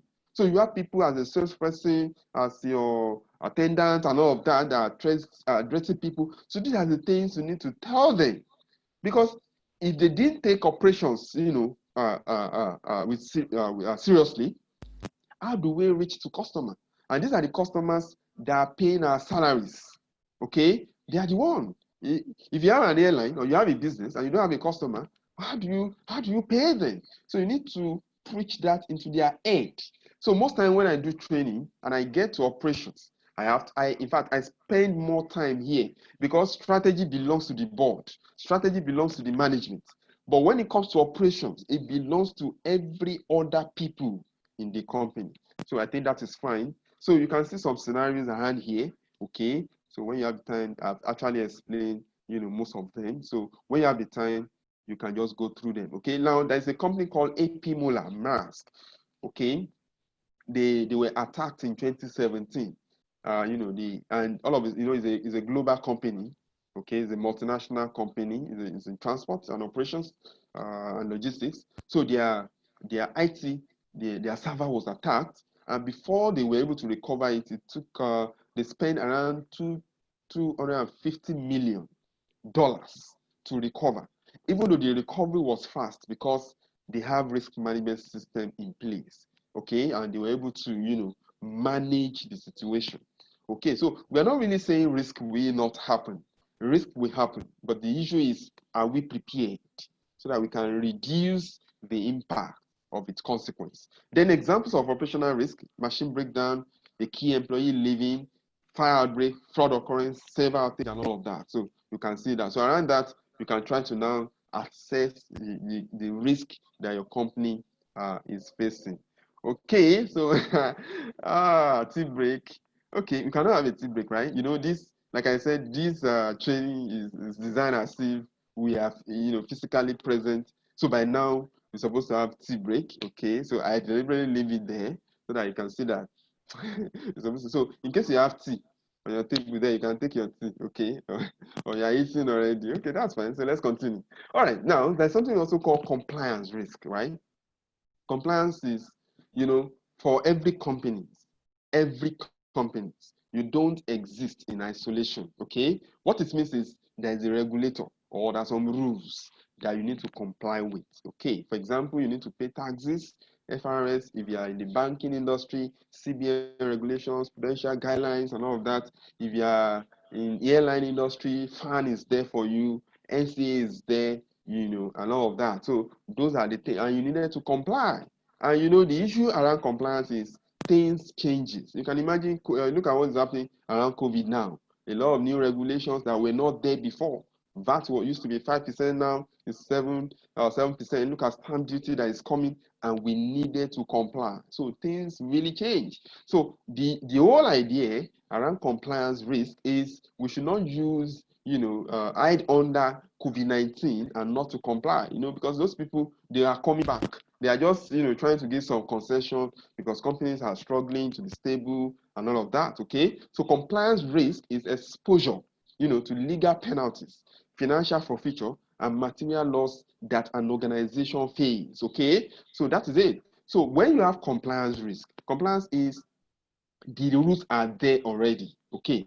They are there. And how do we comply? For example, you needed to remit payee, okay, before the 10th day of the following month after deduction, Okay, so what it means is if I receive salary in January 2020, my pay is supposed to be remitted, February, on or before February 10. That's the meaning. So what are your internal processes to ensure that this is done? For example, VAT remittances, withholding tax and all of that should be remitted 21st day of the following month, even though I think it has been extended to the 30th day because of COVID-19. So how are you sure you are complying with those rules so that when those people come, they will not hammer you with a lot of penalties? So because the whole idea of risk management is that we don't unnecessarily pay fines. Okay, we don't unnecessarily pay some huge business liabilities. We are not going to court every now and then because we did not comply. Okay, so as a risk manager, these are the things you need to look out for and bring on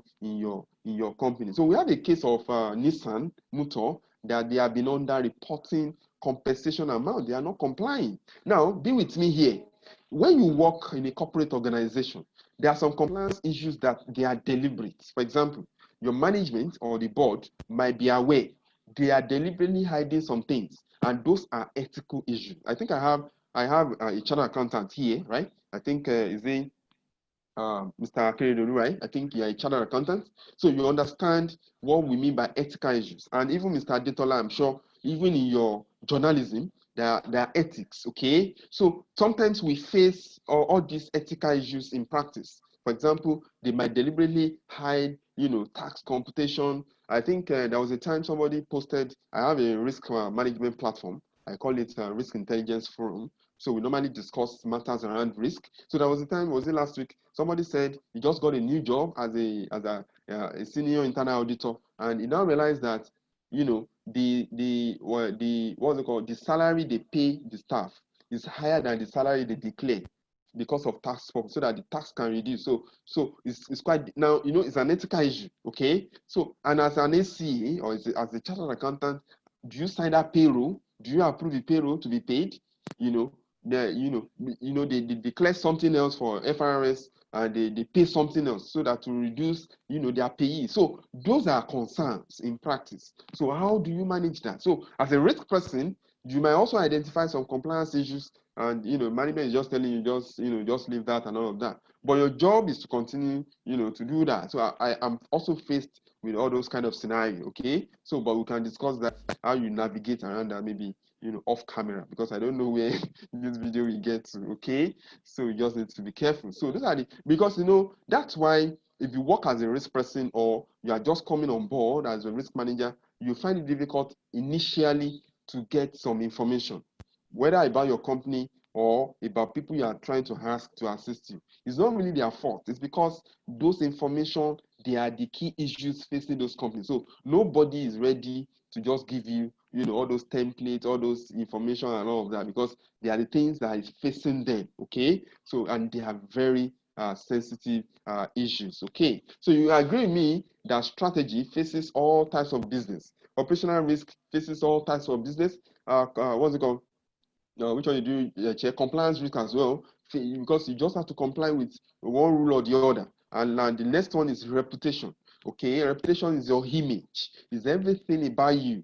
One singular thing can mar your reputation in the eye of the public, and all of a sudden nobody wants to do business with you. Okay, so now you just have to manage your reputation.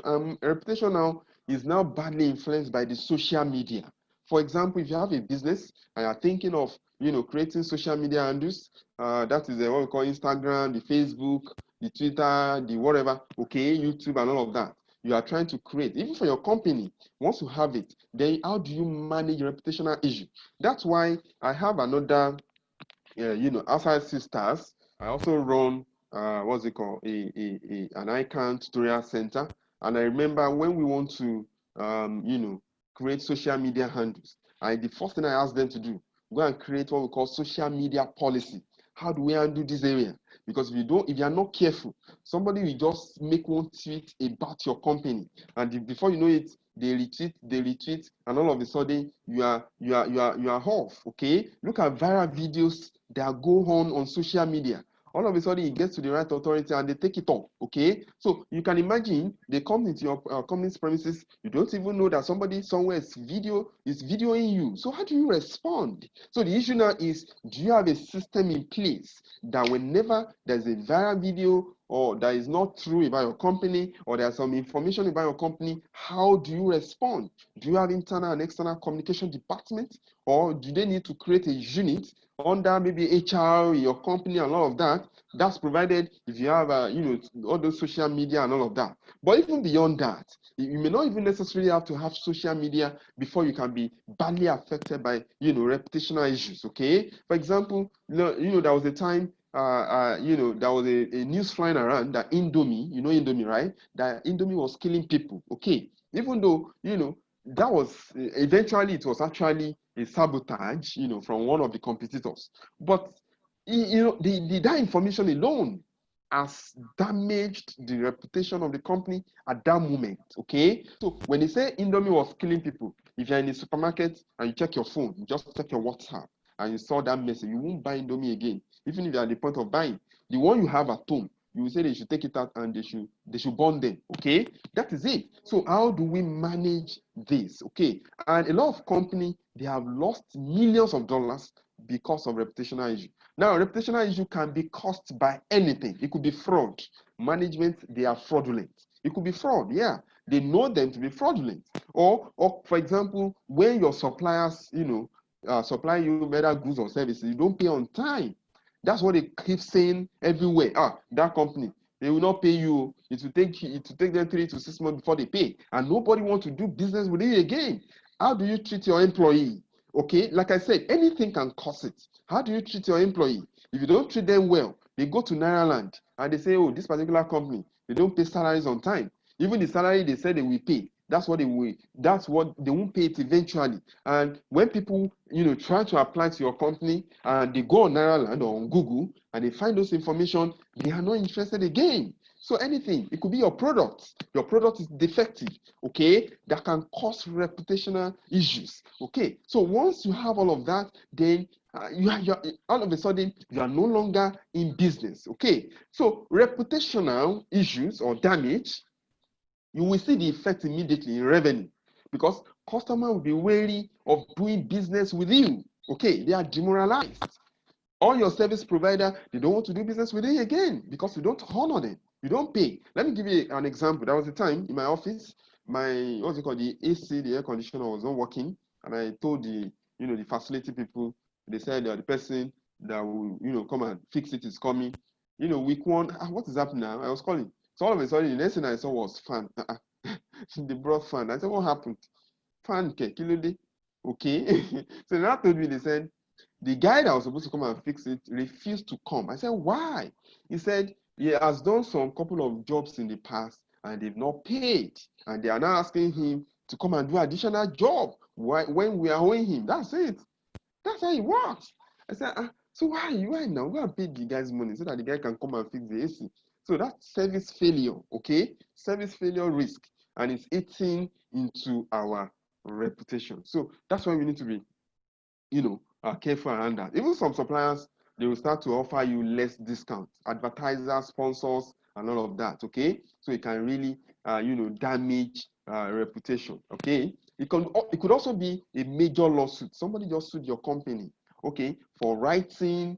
There's something they call libel and defamation of character. I think we have a journalist in our midst. We understand that better. Okay, that's a libel or defamation of character. So you just write what is not true about somebody. All of a sudden you're in the court, okay? And it could be your company. And if you are found guilty, you can imagine the business liability claim that will arise from that, okay? An embarrassing product recall, a product that is already in the market, you are calling it back, okay? It's a serious problem. Negative publicity about you or your company. Do you know one thing again that can cause reputational issue? COVID-19. Yeah. You can imagine a company, most companies their staff is having COVID. Immediately, you see the press statement, hey, if you visit our branch, this is time to this time, quickly go for tests and all of that. Do you know that naturally, if they tell me that maybe Union Bank or a particular branch, or Access Bank, or Zenith, or First Bank, or GT, in a particular branch, one of them, is infected by COVID. Now, it is even much easier for a service company. That's much easier. Best, I won't go to that branch, but it doesn't mean I won't transact with them again. But for a product company, now a company that produces water, for example, maybe table water, or you produce drug and all of that, and all of a sudden they said one of your staff was infected. Did you know what people will say? COVID is in the drug or is in the water. They don't care. Even they don't care because they believe all of you are producing. So that's why we need to be careful. Okay, that was then I was writing a report as well. I just tell my management and say, hey, God forbid if one staff is impacted, how do we manage it? So it's a concern as a risk person for me. How? I just have to come up with COVID-19 management policy that was never in place before. Okay, just have to come around that so that we see how we can quickly respond. Okay, and these days it doesn't even take a major event to cause reputational damage. It could be a slow death by 1,000 negative tweets and an online product review. That's it. Okay, so how do you manage that? Okay, so you have some examples here. Reputational risk case study on accounting, information technology, and there's a customer service. So let me take this customer service because of time. Oh my goodness. A customer's wheelchair was damaged, in luggage handling by an airline. The airline has an inappropriate response that is recorded by the customer. So the customer manages to get the public interested in the story, and the airline suffers a loss of reputation. That's it. Okay. Sales on some of its most competitive routes decline, and the airline is faced to further discount its price. That's it. So you can imagine. I think there was a time there was a video on one policeman that was collecting bribe, and he didn't know. He was not aware. Okay, and it went viral. All of a sudden, he was arrested. Okay, so that's it. So we just have to, manage this area very well. So we have so many examples of risk, environmental, competitor, product, and all that. So this can help you as a risk manager. Like let me emphasize, not what will I say now? The risk that we face differs.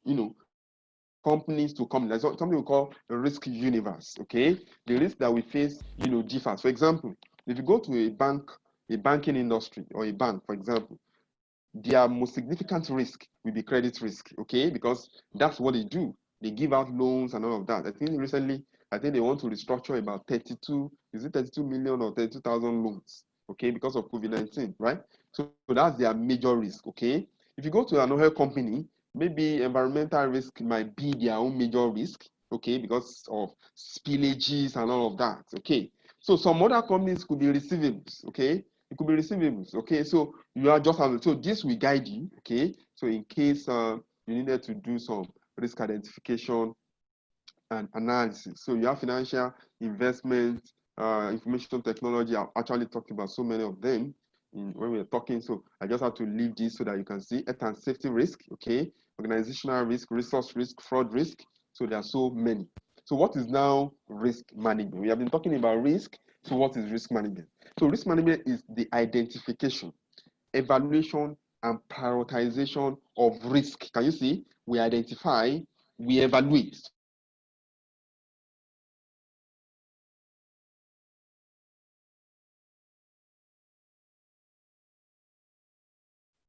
Sorry about that.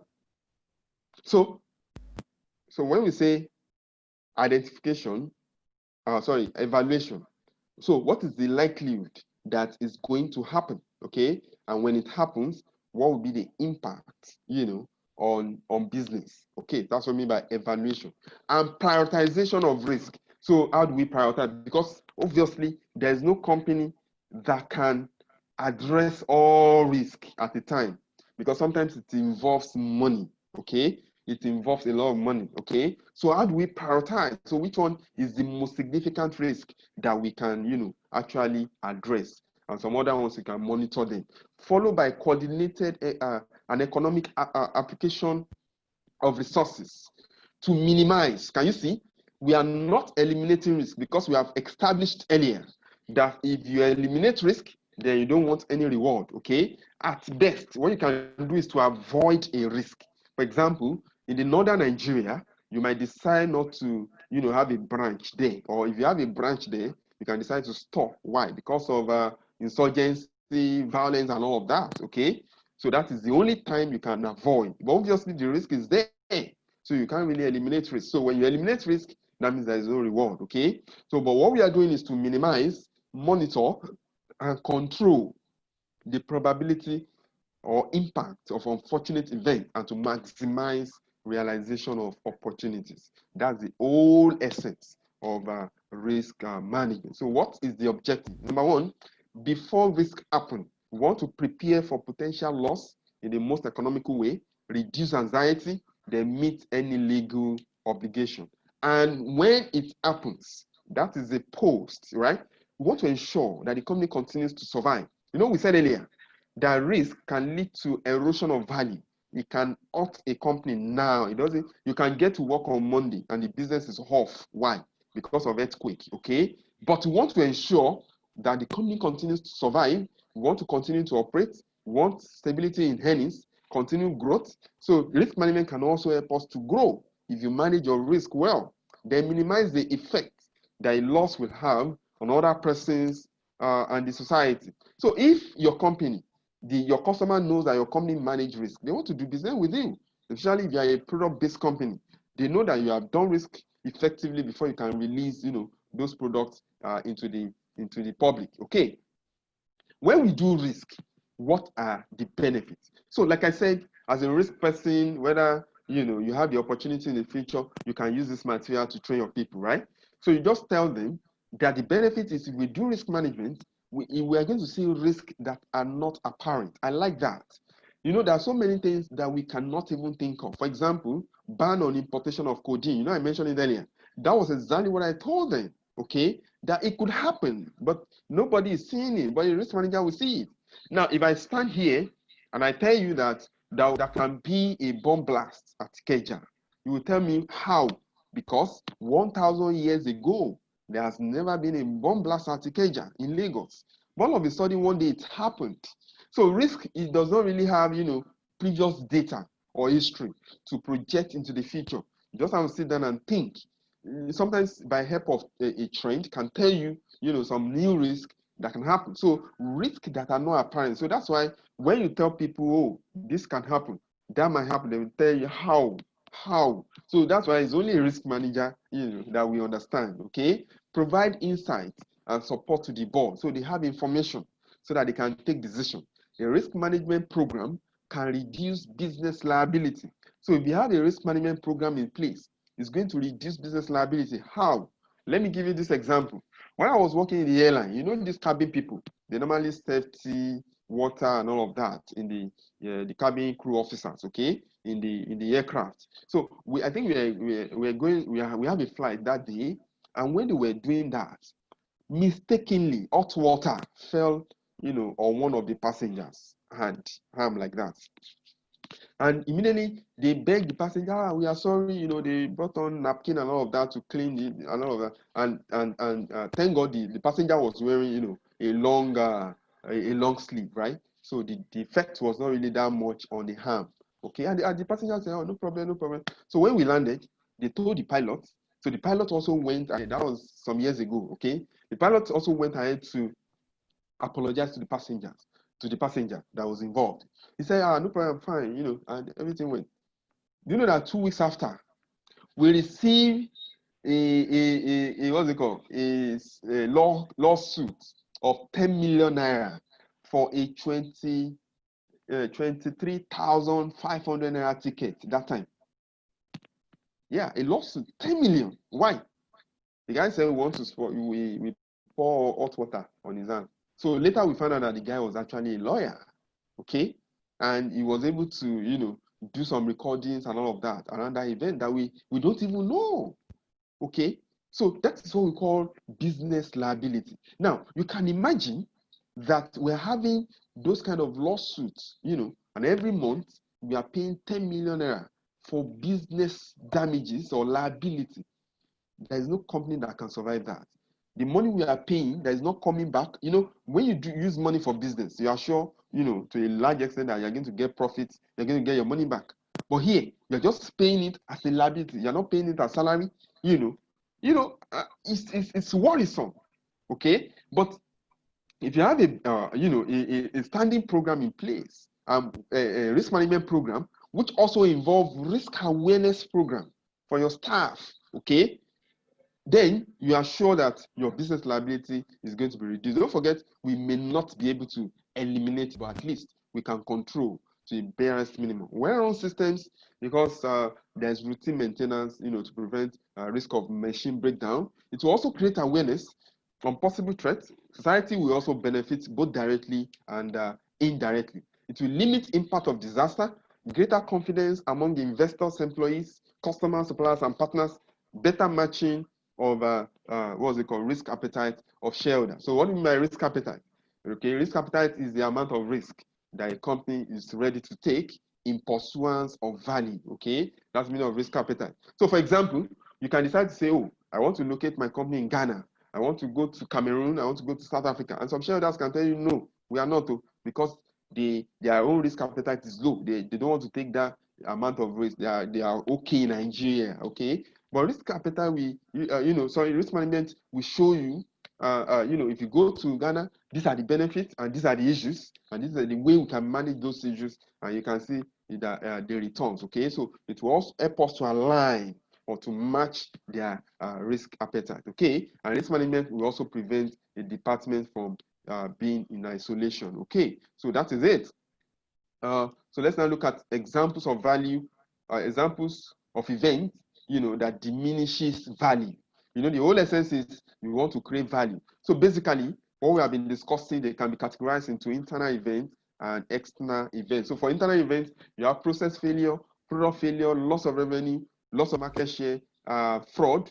For external events, you have economic, political, you have information technology. I'm pretty sure you understand that, right? Regulators can just come up one day and bring on something that is going to be pretty difficult for us to comply with.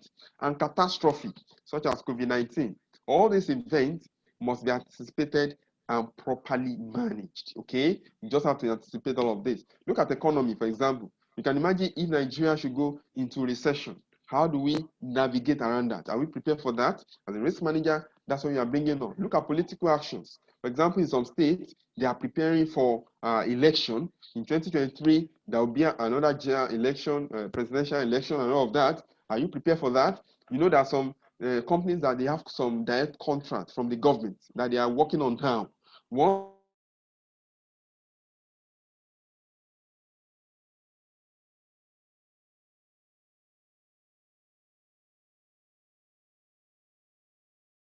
will you continue to be able to make those what's it called? Those contracts, okay? Will you continue to be able to make those contracts? Okay, if there's a change in hand in what's it called? Political events, okay? Look at information technology. We've talked about that. Things are changing, okay? Regulatory, we have talked about a catastrophe.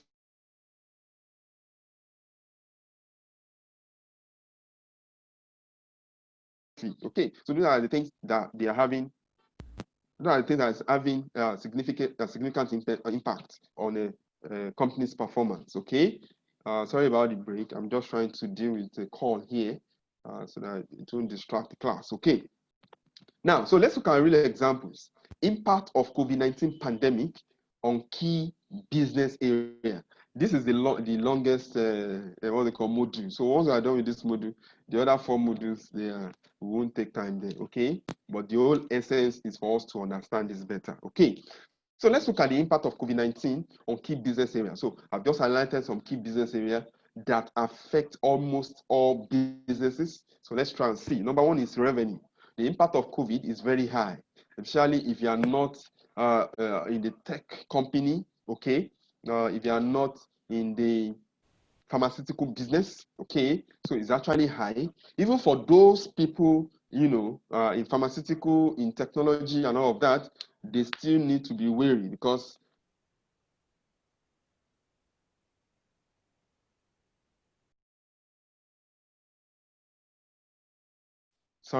okay, they can't continue to make those kind of money forever, okay?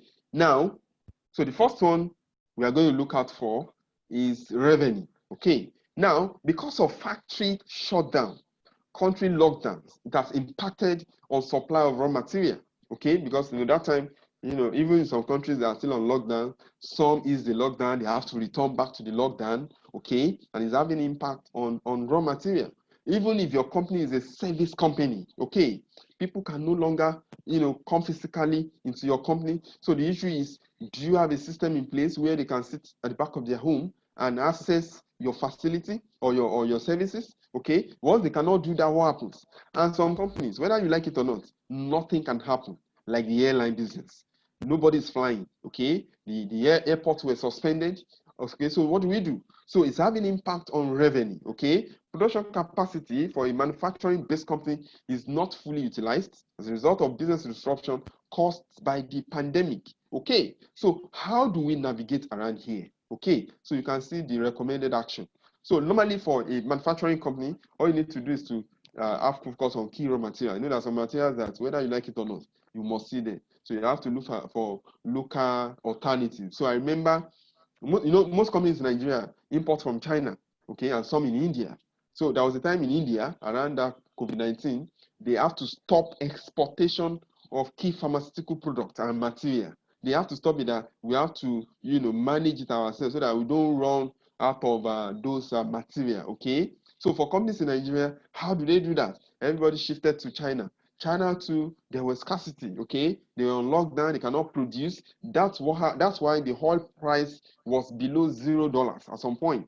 Nobody was demanding for oil. Whoever knows that an event can happen, and all of a sudden nobody's buying oil again, petrol, diesel, and all of that. Okay, so those are the issues. Okay, that's revenue. So obviously most entities have been affected, badly affected when it comes to revenue, and the companies that were not affected, that they were also recording double figures, when it comes to revenue, they also need to look into that, because once competitors start coming on, once COVID is, going and all of that, what happens to that revenue? Are we going to continue? Because some people or some companies that made money this time of the pandemic, they are COVID-19 induced. Okay, they are COVID-19 induced, just like Zoom, for example. So once COVID-19 is off, okay, or is drying off, or the emergence of new competitors, the issue is, or the concern is, can they continue to make that money? So it's a serious concern. Okay, then finance costs. Finance costs we call as a result of bank charges. You are taking loans on overdraft and all of that. So because of liquidity position, because we can't generate money, so our financials, or finance costs rather, is there, is static, is fixed. We needed to pay. Okay, but because of the bad liquidity position, how do we go around this? What CBN has done was to reduce interest rate from 9% to 5%. Okay, and I think lately they also came up, with some bailout fund for some company, for some industry like the pharmaceutical. I think recently they are also thinking, bailing out the airline companies. Okay, so but the whole issue is, my finance cost is there and I'm not making money. So you need to show, your management what we can do to manage this. So you can see the recommended action. In fact, this is an example of a risk report. That's what you can do. The only thing is you can put the rates in there, which is not here, okay? Because I'm just trying to show you the impact of COVID-19 pandemic on business performance. You can renegotiate or restructure your loan. That's it, because I'm not generating money. So instead of me paying, maybe the initial plan was to pay for 5 years, do I need to extend it and start from 2021, okay, and negotiate with my banker depending on your peculiar case. So that's how you look at it. Look at liabilities. So before COVID-19, there is no company that you can say that is hardly not owing. Even if you are not owing, if you have a business premises that was rented, obviously it's going to be due, whether this year or early next year or late this year, it's going to be due. So what do? So there is a pressure that people you are owing, that they want you to settle them, because they are also affected in their own way. Everybody is affected, whether we like it or not. Everybody is affected one way or the other. The only difference is the impact differs. Some are badly affected, some are just minimally affected. Okay, so that's it. Like I said, earlier on, I told you that I also involved in a school where we run ICANN centers and all of that. All of a sudden they can't write the exams. So once you can't write the exams, You can't bring on people into the facility, okay? So the only thing is to resort into online classes, okay? So one way or the other, everybody has been affected, okay? So what do you do around that? You can see perform age analysis for trade payables, settle some based on projected cash flow projections, renegotiate or restructure your loans and all of that, okay? So that's all you can do, okay? So you have so many of them. So I'm just trying to, look at this area. Then we have liquidity. Obviously, liquidity has been badly impacted. The worsening economic condition caused by the pandemic might, reduce disposable income of people. We said earlier that people are on pay cut already. People have lost their jobs. So what people now focus on is basic needs. For example, feeding. So if you are thinking of business, think in the line of feeding, food, okay, whether raw food or cooked food, because people must eat, okay. Number two is shelter, clothing. People, no matter how worse it is, you can't go out naked. The worst case scenario is you can now settle for maybe second-hand cloth or whatever, or less expensive cloth, okay. But it's a basic, amenities that people must have. Feeding, sheltering, shelter and all of that, and transport is also very key. People want to go from A to B, okay. So that's the basic thing that people want to cater for. Every other thing is secondary, okay. Every other thing is secondary, okay. So it's because of disposable income, it's coming down. So the excesses and all of that, people are may not really be interested, except people that are extremely rich before now, okay. And what do you do around that? So for your company, you might be facing those liquidity issue, because you don't really have people are not really patronizing, people that are owing you as well. Sorry, they are not also paying, okay. So that's it. Now, sales and marketing is also affected because of social distancing, okay. There's social distancing. You can't carry out sales activity like before. How do you reach to the local people without necessarily violating social distancing rule, okay. So sales activity has been badly affected. So how do we go about this? Cybersecurity is another angle that you need to look out for. All these areas affect all type of business, okay. Cybersecurity, you can imagine what is happening. I'm sure we hear about all fraudsters, international fraudsters in recent times. It has always been there, okay. They attack your system, they ask you to pay money in Bitcoin and all of that. So you need to train your people and let them be aware of ways in which people can perpetrate cyber attack. So from what we have done so far, it is crystal clear that we must pursue risk intelligence, constantly, okay. And we have to consider, risk scenarios such as pandemic events in the future strategic and operational discussion. So greater attention must also be given to emerging risk and black swan events. Managing risk, or making risk management a central focus will remain an inevitable strategy, so as to effectively deal with smaller issues before they grow fatal. This will make us to be resilient in the event of pandemic risk and ensure corporate survival, business performance, and sustainable business growth. It may be too early to also assess the ultimate consequence of COVID-19, on businesses, as the situation is still evolving. There are some companies that, they are struggling as we speak. Before December, they will collapse because they may not be able to, survive, especially if COVID-19, still continues to ravage the world, okay? But preparation and planning may be the difference between the success and failure. So let's look at our key takeaways. We have said risk presents both threats and opportunities. So I'm sure you have added that to your cap. Everyone is responsible for risk management. So that's why we said everybody is a risk manager, okay? We must take risk to create value and manage risk to also protect value, okay? Because if you don't take risk, there's no return. And once I've taken risk, you must also manage that risk so that you can protect your value. So that what you have taken from your right hand side will not go out, from the left hand side, okay? And the key to managing risk.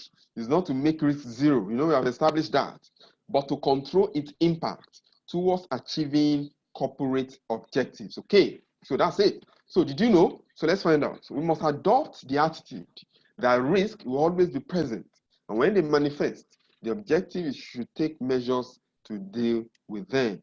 Okay, so let's look at this quote. This quote is from Theodore Roosevelt. That's a former US president. So let's see what this guy has for us. So he said, risk is like fire. If controlled, it will help you. If uncontrolled, it will rise up and destroy you. So thank you very much for your time. So that's the end of Module 1. Okay, so do you have any question, any comment before we go to Module 2? Obviously, wow, we needed to finish by 1. Okay, so any question for me or any comments? What do you think? Should we continue? Should we stop? Or you're tired already? What do we do? Okay, so can you put it up in the chat? So do you have any questions, any comments before we continue? Or are you enjoying the class, or have you slept? Or am I talking to myself? So can you say something so we can continue? Okay. All right, so let's look at, okay, module 2. So that's the next thing. So like I said, that's the most time-consuming module. That's module 1. So here we won't really take much time. So we should be, let's see whether we can finish in the next 1 hour. So there's no comment for me, right? Okay, so if there's no comment for me, yeah, let's continue then. Okay. All right, so let's see. Module 1. Okay, all right, thank you. Okay, so risk identification and assessment. So we are all on the same page. We now understand how risk works, okay? So how do we now, even though we have identified risk naturally, from what we've been saying, so how do we engage our people? For example, like you just be appointed as a risk person. So what do you do in the corporate organization? So we're going to find out. So the content here is we're going to look at the ground rules. There's something we call risk and control self-assessment. We're going to look at that. What are the benefits, critical assessment question, the risk and control language, methodology, the tools, samples, and procedure, and then we conclude. Like I said, this is not really a big deal. So the ground rule is this. So when you want to do this in your company, for example, you tell them that is not a fault-finding exercise. Team members' opinion will count, okay? And we'll be identifying risk and not assigning blame, okay? So in the course of this exercise, we pledge to challenge the status quo and think outside the box. So normally, what you do here is, all the members of the department comes together to identify risk, and that's what we call risk and control self-assessment workshop. Okay, so it provides a system for identifying control gaps that threatens the achievement of the defined business process objectives and monitoring what management is doing to close this gap. So let me give you an example. If you want to identify risk, the first thing you needed to identify is objective. So because if you tell your department or members of your company to say, oh yeah, identify risk, put it in risk register. In fact, they will tell you that there is no risk. That's all they tell you. So I remember when I got my current job, when I got there, I think there was a particular department they've been struggling with how to identify risk because they are ISO certified and it requires that they understand their risk. So because they don't have a risk person, so they've been struggling. In fact, most of the department they say they don't have risk. But when I came on board, the first thing was to teach them or to educate them on what risk actually is, okay? And to make risk identification easier, the first thing is to identify a process. So I'm going to show you on the risk register when we get there. And once you identify that process, you now identify the objective. So when you're able to identify the objective, it will be easier for you to identify the risk, okay? And risk is what can go wrong without objective. So for example, my objective is we want to get to Maryland Mall on Wednesday. That's the objective. So if I know this objective, it will be easier for me, to identify risk. Now, I'm not asking, what could prevent us from getting to Maryland, okay? From getting to Maryland Mall, what could prevent us? That is the risk and control self-assessment. So that's how to know, okay? Do we have measures in place to ensure that these events do not occur? So for example, if I say what can prevent me from getting to Maryland, it could be rain, that could be rain, okay? I may wake up that day and water is not running, so I cannot take my bath, okay? That could be accident, that could be traffic, okay? So do I have control in place? So when I identify those issues, I now start thinking, I start asking, what can I, or what do I have in place, okay, to, prevent them from happening? Obviously, I can't prevent rain from happening, but obviously, I can either go out with my umbrella or I drive, okay? Now, how effective are those measures? Do we need more measures? So in addition to, getting to Maryland more on time, in addition to taking umbrella and all of that, what additional measures do I need? Do I need to leave my house earlier than scheduled so that I can get there on time? Okay, so that's it. So this is an example. So obviously the person standing there is the risk manager, and all other people there is the members of the department. So that's exactly the way you do it. Maybe you do it on the slide and all of that. But unfortunately, because of COVID-19, is not changing things. So you might need to do it online, okay? Okay, because that's what I'm doing as well at work. I do online training now, okay? So achievement status, at the end of the day, what happens on a Wednesday, okay? It will not be dependent on how we manage the event. So this is just an example on how it looks like. So when you tell them to identify a process, for example, it could be payables, if it's a finance department, it could be payables, it could be receivables, it could be processing and all of that. So that's the process. So what is the objective? To pay accurate amount of money could be the objective. To pay money as I went due could be the objective, okay? And then what is the risk? It will be easier for them. So when you say payables, for example, and the objective is to pay accurate amount of money. So what's the risk? It's either we pay to the wrong person, we pay higher amounts, or we pay lower amounts. That's it. That's risk. Then how do we manage it? It's very simple. Okay, so that's it. So risk control self-assessment, is a technique that has value by increasing and operating unit involvement because you are involving everybody, okay, everybody. But the challenge in practice is that they can tell you, oh, they are busy. They cannot have the time. Oh, okay, fine, that's fine. So what you do is you can stage a 1-hour training for them around here while you take them on risk identification and assessment. Then you now ask them to go and do the rest, give them a timeline, they put it in the risk register, send it to you for review, okay? So that's what you can do because normally it's something you have to do for a whole day with them, identify all the risk. But obviously because of time and you don't want to stall operations, so you may not be able to do that. So just do the 1-hour training, teach them on risk identification, and once they now take it to, you can give them 1 week timelines, okay, with the involvement of the head of the department, because that's the person that will drive it. And in some cases, you can have a risk champion in that department outside the head of the department. Okay, so you have a risk champion that will help them to collate, put them in the Excel sheet and all of that. Okay, so that is that.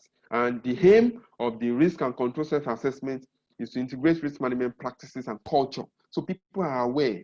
The whole idea of risk is to protect the business. Okay, like we said, we need to take risk to create value, and we also need to protect risk by managing. You also need to protect value by managing risk. Okay, so that's it. So that's the whole idea.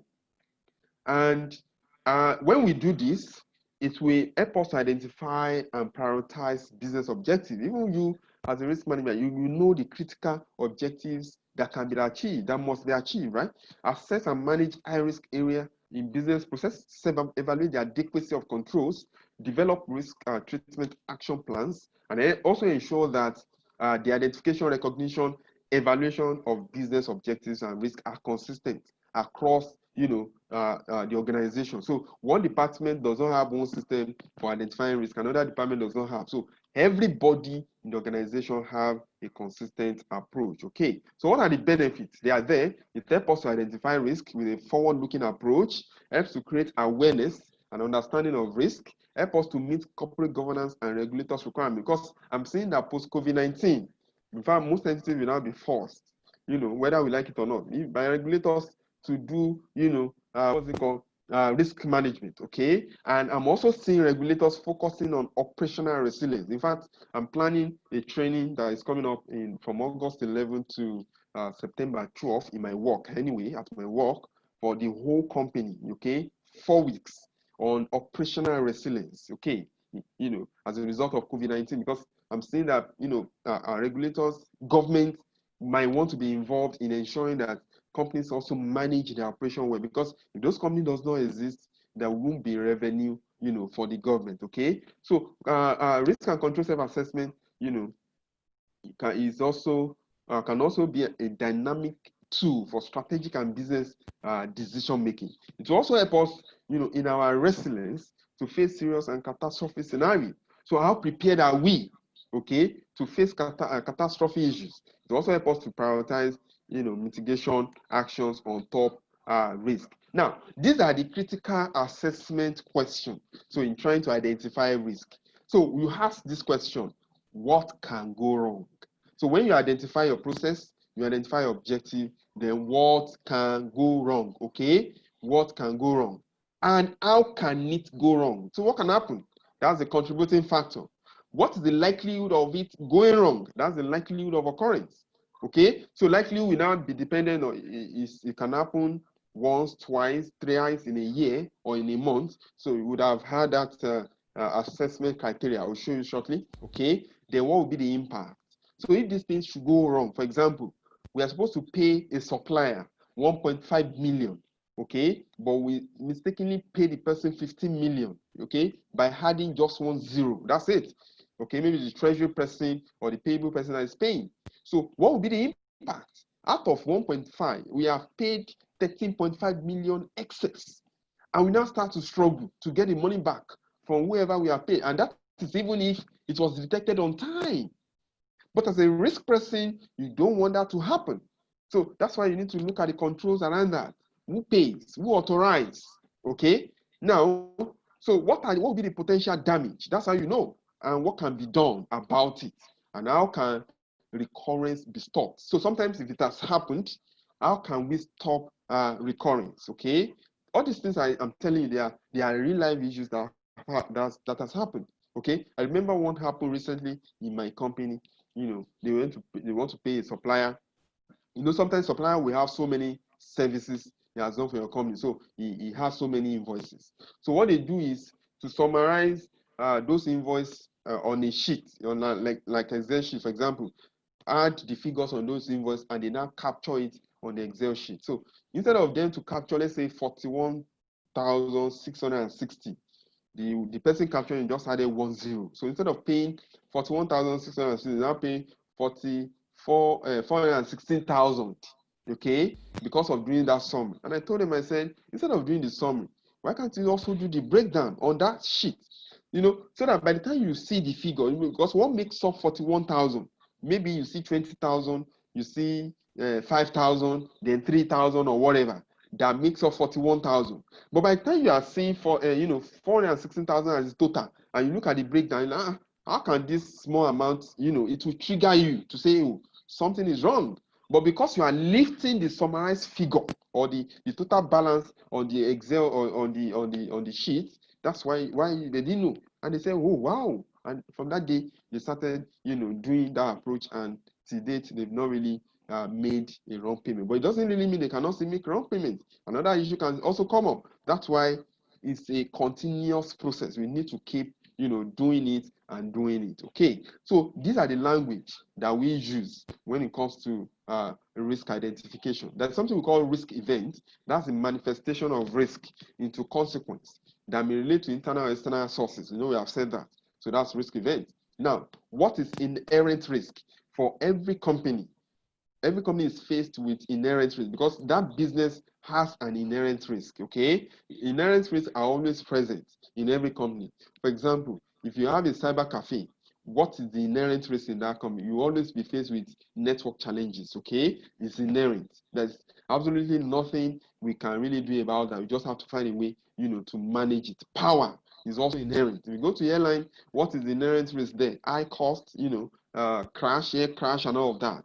So they are actually inherent. So normally, inherent risks are risk without control, okay? You don't really have a control over them, okay? Or you've not prescribed control. What you can do to minimize their occurrence. That's what we call inherent risk. So if I go to a filling station to buy fuel into a keg rather, I buy fuel into a keg, okay, that is inherent risk because at a single little spark that could be fire explosion. Okay, I remember, I think I was taking this training somewhere in the east, sometimes 2 years ago. I have to go to the east and all of that. So I was taking this training, and when I told them, when I got to this area, and I said, if you go to the what's the called, filling station and buy fuel into a keg, that's an inherent risk. And they told me that, in fact, some people buy fuel inside a polythene bag. I said, polythene bag? Yeah, anything can happen, that drip, whatever, it could cause, because they are highly flammable. So that's inherently because you have not taken any control. So you need to understand this, because that's what you explain to your people, so that when they are doing risk assessment, they can do it properly, okay? Now, what do we now mean by residual risk? The risk that is remaining after taking control. So when I have inherent risk, I take control. That control cannot eliminate the risk. Don't forget, we have said we cannot eliminate risk. We can only reduce the impact and the probability of the risk occurring, okay? So when I now take control of my inherent risk, the amount of risk that is left over or that is remaining, that's what we call residual risk. So if I buy a fuel inside a keg, I term it as inherent risk because it's highly flammable. It's as good as I'm just carrying, bar fuel, because even the keg itself, at any spark, can lead to fire explosion, right? But when I now put that fuel inside my car or inside my generating set, it has reduced the likelihood of fire exposure because of the components of my car or the components around my generating set. But it doesn't really mean that fire cannot still occur. Fire can still occur, but the likelihood has been reduced. So when I take control to address risk, the level of control that is remaining or the amount of risk that is remaining is what we call residual risk. So that's why on the risk register, you always see residual risk, because the risk is still there.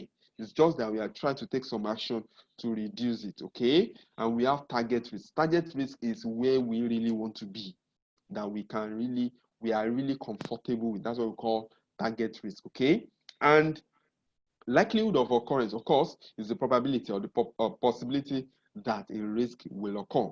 And the impact will be, if it occurs, what will be the effect on our operations, okay? And existing control, there are those controls that we already have in place to address all those risks, okay? So who is the control owner? Now, for example, maybe you needed to have some additional control together with the existing control. So who will be the person that will ensure that the control is implemented? Okay, that's the control owner. So it's possible that in finance, they are faced with IT related issue, okay? Maybe logon issue and all of that. And you come up with another control that should be fixed. Maybe they need a UPS and all of that. So who will be the one that will ensure that that control is fixed? It's actually the highest person or the IT manager, okay? So that's the control owner, because you have to ensure that that is fixed. Then completion date, when are you looking at to fix that date? Then you also do your control assessment. My control that I have, how effective is that control? Is it really working? Is it something I need to improve on? Is it effective? Is it strong? Okay, so that's how you do your control assessment. So basically, this is a cycle for risk management, identification, and assessment. You identify inherent risk, you assess the inherent risk, that's the likelihood and the impact. Then what is the existing control that we have? Then you also assess the residual risk after taking that control. What is the amount of risk that is remaining? Then you evaluate your target risk. Where do I really want to be? Then you have recommended controls, and if those controls are approved, when are you looking at to fix those controls? So that's what you mean by control implementation date. And obviously, that's what you have on your risk register. So let me now take you through the assessment criteria, which is the probability. We said risk is probability that it will happen, and if it happens, what will be the impact? So this is what you use, okay? And this is, that's what I use as well. Some people use 3. They use rating. Their rating is 1 to 3. So that's why you see the number 1 will be green, yellow, red. Okay. But if you use 1 to 3, there's a problem around that. Most time, all your risk will be around very high and high. Most of them. But I've tried to introduce number 2 and 3 so that you can, have a balance. Okay. And this is what you do when you are developing your risk management policy in your company. So your number 1 is rare. So what does that mean? So when you say a risk is rare, you assign it, the score is 1. And the meaning is that it might occur once in 10 years. That's the meaning. Okay? Sorry about that. Probability is less than 5%. Okay? When you say risk is unlikely, that means the occurrence of that risk is unlikely. You assign 2. It means it may occur once in 5 years. That means from now to 2024 or 2025. Okay? And the probability of occurring is between 5% to 10%. And when you say it is possible, that means possibly occurs every few years. Okay? That's when you say it's possible. And that's between 10% to 50%. And when you say likely to occur, that's 4. So you now say likely to occur, it could be between 50% and 90%. That means it's likely. So when you are assigning 4, likelihood of occurrence is once in a year. Okay. And when you say frequently, likely to occur several times in a year, and that's more than 90%. So that means it could happen, as many times as possible in a month and all of that. So you now have a score. Okay. So if I pick 5, what I'm saying is it is frequent. So if you say possibility of paying wrong amount to a supplier is 5, that means it can happen frequent. Don't forget, when you are doing your inherent risk assessment, that's the probability. That's what you are saying. Okay. So let's now look at the impact criteria. Don't forget, we have picked 5 here. Okay. I said frequently. Okay. It will happen frequently because I want to do assessment. I will now also look at my impact. When it happens, what will be the impact on my business operation? So if I pick 1, what I'm saying is the impact is insignificant. That means impact is not really feasible. You know that some risks that when they happen, you may not even see it. Okay. You just know that it happens, but you may not see it. Okay. For example, they take off the lights when you are working, but because you have a UPS, so you can still work. The internet is not shut down, and within 2 minutes, the light was restored. Okay. The risk actually happened, but it's insignificant. Okay. And when you say minor, you assign 2. What it means is some impact is that is easily remedied. Okay, that's it. And I have also given you further definition. You see on the right hand side, you see operational. Okay, it's because of the slide. I have many impacts, so I'll show you on the Excel sheet. Okay, you have operational impacts, financial impacts, compliance, regulatory, media, and all of that. I've helped you to define it. Don't worry, i'm going to give you those material. Okay, and you can see that even the money that was paid, what you are getting here is far more. Okay, so I'm going to give all of that, so you can see there. So that's how you define it. So when you say moderate, it means there are significant business interruptions to operation within 2 or more business units. So what I'm saying is some business objectives are not achieved, and major means key business objective is not achieved, and critical means it could shut down the operation. That is the impact. So most time likely, let me come back to what's it called? Probability. So let's assume that I want to assess COVID-19. I can say the probability of COVID-19 is rare. That's it, because we don't know. Okay. For example, if you say COVID-19, so a virus can come and shut down the operation and shut down the entire world. Okay. You can say it's rare because in the last 100 years, maybe there has not been a virus like that. Okay, the ones that have come, like the bird flu, like Ebola, were easily contained because their transmission rate and the mortality rate is either low, high. Okay, either low, high, or high, low. But in the case of COVID, the mortality and transmission rate is high, high. Okay, so you can say it's rare. So I pick 1. So when I now come to the impact, if it happens, it can shut down my operation. That is critical. So I will now say 1 times 5. That's what we call, what you now get is what we call severity. Okay, and this is my severity. Okay, So that's my severity. So when you say 1 times 5 the other time, okay, my 5 is here, 5 to 9. Can you see? So that means the risk is medium, okay? But if I come here, let me come back here again. Let me show you again on my probability. And I say the likelihood that COVID will happen is 4. That means I'm saying likely to happen, likely to occur once in a year, okay? I pick 4. And I come to my impact criteria. And I say if it happens, it's going to be critical. And I pick 5, okay? So I'll now say 4 times 5. So what will it give me? It's going to give me 20, okay? It's going to give me 20.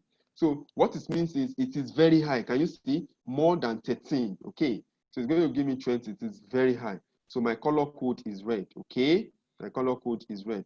Sorry, I think this numbering is wrong.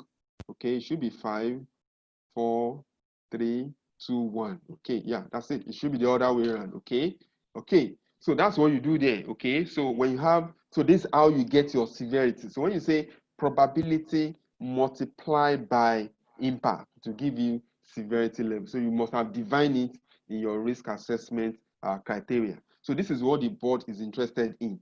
Okay, that's what they're after. What is the severity level? So once you say very high, the color is red. Once you say high, the color is yellow. So once you are now doing your risk assessment and you are seeing red, yellow, red, there's a problem. So they needed to take action around that. Okay. So let me now give you an example to demonstrate our understanding. This is like a typical risk register. Okay, but I will still give you a more comprehensive one. This is just for the training. Now, the risk is significant disruption to normal operating business. The controls that we have is business continuity plans are in place, plans tested annually, telephone call cascade tested quarterly. That's the control. Who is the control owner or the risk owner? Because this is related to IT. So that's why you have head of IS, that's information system. In some companies, IT, information technology, okay? Residual risk. So residual risk is the risk without control, okay? It is high, okay? I is, after you have looked at the probability and the impact, then the resultant effect is high. Is it within my appetite? That means, am I comfortable with this risk? No. Do I need further, I control? I say yes. That's why you are saying there. Okay. I go to risk 2, breach of data confidentiality. Data security policy is in place. Independent monitoring of address policy is also in place. Escalation of non-compliance, breach register is also in place. Okay. Is this control okay? That's my residual risk. Okay. Residual risk level, I say it's insignificant. Okay. So is it within my risk appetite? I say yes. Okay. After then, do I need further control? No. Okay. Now, for the first one that I need further control, what do? I will now bring it on again in my action plan. I will now say significant disruption to normal business. What is my current residual risk rating? It was high. So what do I need to do more? Introduce desktop walkthrough exercise twice a year. Who will do that? Okay, head of IT. When is the completion date? By October 30, 2020. Just have to agree with them.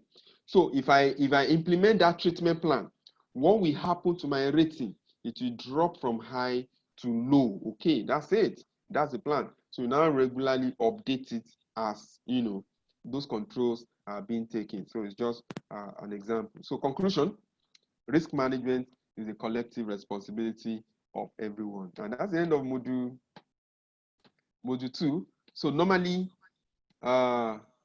if we are together physically, we would have done practice to demonstrate what we have just done.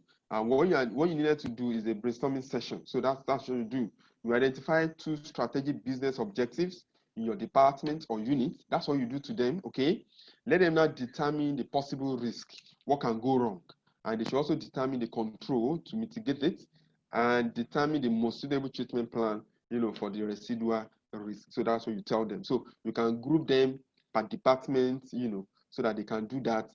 That's if you can do possible physical training. But once you cannot do physical training, obviously you may not be able to do this. Okay. So let's look at module 3. I want to believe you are enjoying that, right? Okay. So let's look at module 3, effective risk register and assessment. So after we have identified our risk, that's what we just did. Even though I've also taken you through assessment. So how do we now collate in the risk register? So let's see, we're going to see the meaning of a risk register. Why do we have to have a risk register? The roles of risk owners, explanation on the components of the risk register. I've actually done some of them over there, but we are still going to look at it again. So a risk register, also referred to as a risk log, is a master document which is created to account for all risk and opportunities. We have said it's not only risk, is also is not only negative, is also there's also the positive side, okay, that is being faced by a company. It is a tool that plays an important part in risk management plan, helping to track issues, address problems as they arise. Okay, so a risk register is usually maintained in an Excel format, except you have a technology or an app where you can do that. Okay, but once you don't do that, it's usually in an Excel format. So the purpose is, a risk is an undesirable feature event. So a risk register will now provide us with a list of risk identified, stated clearly and assessed as to their importance to meet our strategic objectives. And a risk register can also lead directly, to a structured approach to risk handling, such as risk mitigation. So that's the whole essence, okay? The purpose, is to reduce likelihood of risk occurring. You increase visibility of risk, because as a risk manager, you just go to your office on a Monday, just go and open those risks. In fact, new risks can come to your memory, and you can easily identify them ahead of time. So it will make cost to see visibility of risk, increase the ability to handle risk should it occur, reduce the impact of risk should it occur. So that's the whole purpose, overall purpose. Now, roles of the risk owner. So who are actually the risk owner? The risk owner is an individual which is ultimately accountable for ensuring that risk are managed appropriately.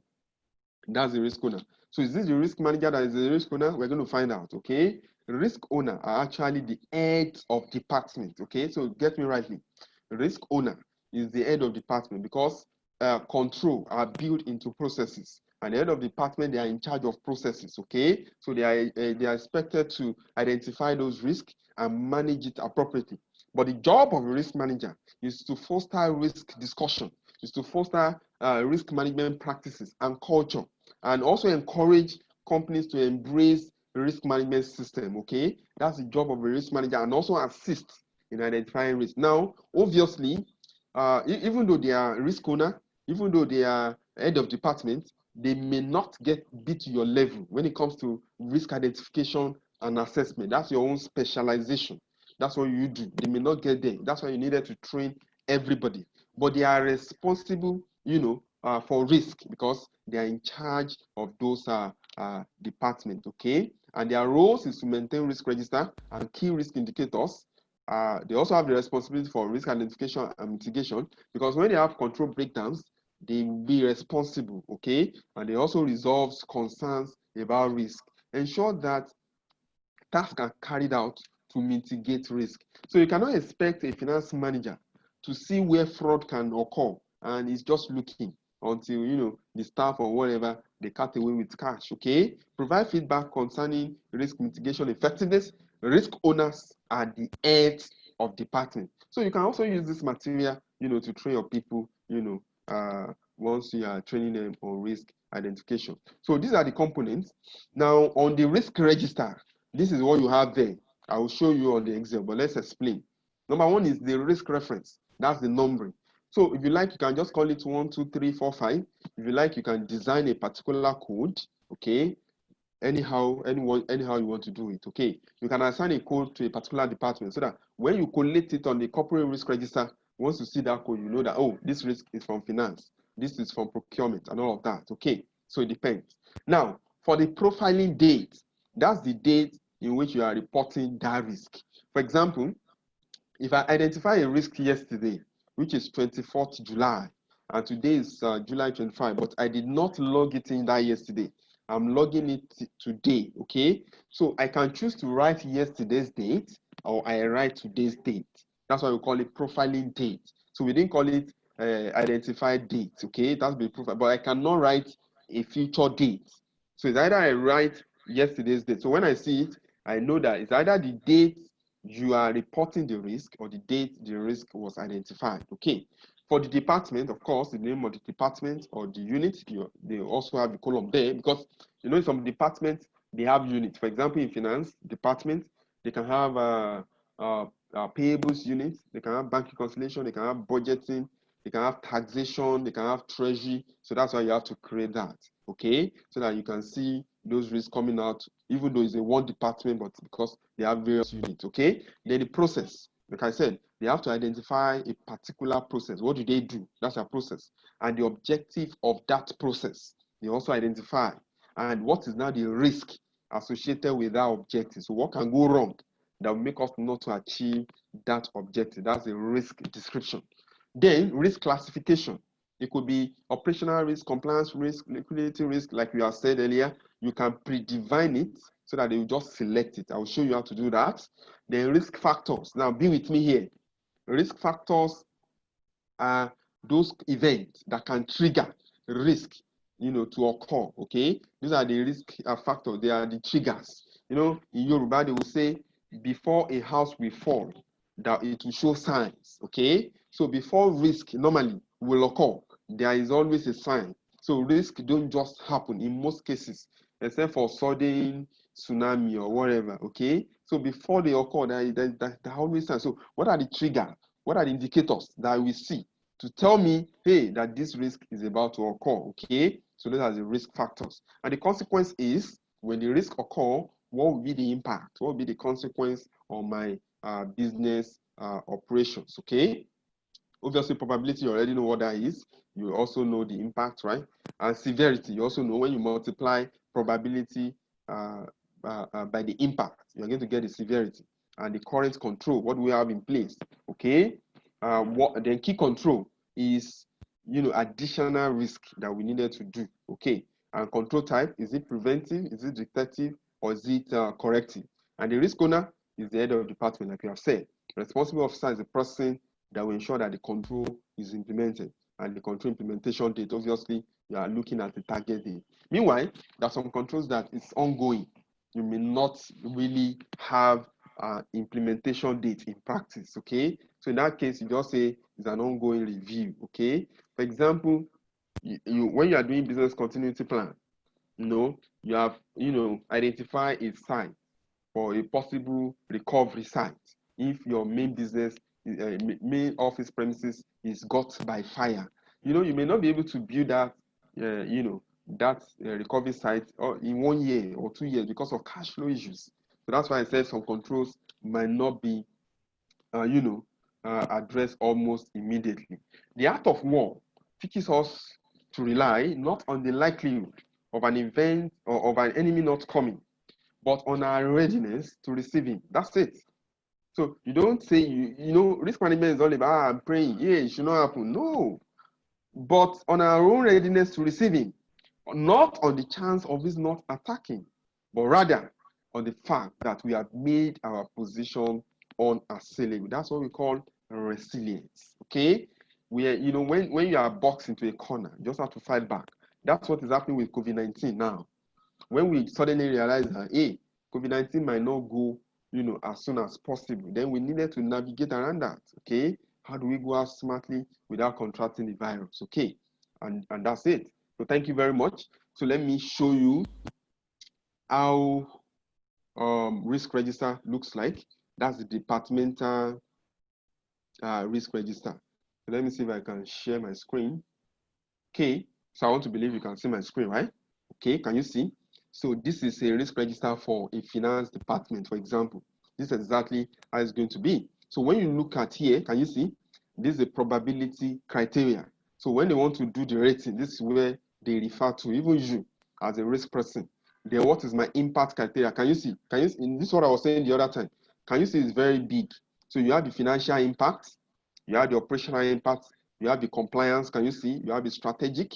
You look at the reputation, market share, strategy, legal and regulatory. Can you see now? So you must have defined all of them here. And these are the rating. Can you see critical, major, moderate, and all of that? So that's the impact criteria. So you now go to your severity band. That's what we were talking about the other time. So that's, I did the numbering then, it's just the color code. So you just do the color code like this, okay? Once my severity band, that's my probability multiplied by criteria, is more than 13, that means the risk is very high. That's the meaning. Okay. Once it is between 10 and 12, it is high. Then my color will be in yellow. Can you see that? So that's it. Then my control assessment, the control that I have currently, is it really, what is the impact? That's it. Critical opportunity improvement. That means when you say none, that means not, it's not doing anything. The control is just there. Okay. When you say needs improvement, that means significant improvement opportunity is required. When you say adequate, it means moderate improvement opportunity. And when you say the control is strong, can you see the color is also there? That means limited improvement opportunity. And when you say it's effective, it's just there. That means it's very effective. There is no room for improvement. Okay. So let me now take you through this again. This is the risk reference. Can you see? So here I say FIN. So what's the meaning of FIN? I just abbreviate finance. Okay, that's why you have FIN 001. So that's the first risk that they identified. Okay, and the profiling date, the date in which at which this risk was identified, or the date we are reporting the risk. Okay, which is 37/2018, as the case may be, and where is the finance department. So here, if it is the general finance department, they put it there. If it is treasury, they put it there. If it is the budgeting unit, they also put it there. Now, like I said, you now tell them to identify a process so that it will be easier to identify the risk. So the process is quarterly reporting to regulatory authority. That's fine. Then what is the objective of that process? To ensure timely and accurate reporting to regulatory authority. That's it. So that we don't incur sanctions or penalties. Now, what is my risk around this area? Likelihood of the report containing error. That's one. Inability to report on time. That's two. Failure to meet regulatory reporting format or requirement. That's the risk. Okay. Then I ask myself, what is my classification? Okay, or the category of this risk. So here you will put some, can you see? I'm sure you can see. Can you see the options here? I have operational risk, I have regulatory, I have compliance. So you have to predetermine it for them so that it will be easier for them. So, but if they identify a risk and it's not within what you have predetermined, so what do? They can pick 0. So you just tell them to select 0 because it's not within what has been predetermined. So when they get to your table and you are trying to review as a risk manager, you now see where that risk can fit into. But obviously, this is a reporting risk because it relates to reporting to regulatory authorities. So what are the risk factors? What can make my reporting to have errors? What can make it not to be reported on a timely basis? What can make me to fail to comply with the regulatory requirement? For example, there is a posting delays. My account people, they didn't post on time, missing account closing date, failure to carry out adequate reviews, okay, can lead to those risks occurring. So you can have as many as possible, okay, but you can keep it simple so that it's not, really too lengthy. And if this risk occur, what will be the consequence? Obviously, that will be fines, penalties, possible delays from Nigerian Stock Exchange, especially if you're a public company, reputational damage, okay, so that's the consequence. Okay, I will now assess my inherent risk. So when I'm doing my inherent risk, remember, this is a risk without control. So you would have predetermined it here again. Can you see the number? 1 to 5, okay? So when I pick 3, what do I mean? I will go to my probability. So I'm saying this risk is likely to occur every few years. That's what I'm saying, okay? That's why I pick 3. But you might pick 4. It depends. We have said risk assessment is about judgment. That's why we looked at risk perception the other time. I can say it is likely to occur once in a year. So that is 4. And don't forget, I'm doing this assessment on the knowledge that there is no control, even though there's an existing control, but I've not gotten there yet, okay? I'm just assuming that there is no control. So I pick 4. Can you see that when I pick the 4, the figure changed? So I have programmed the Excel like that, okay? To even the color has changed.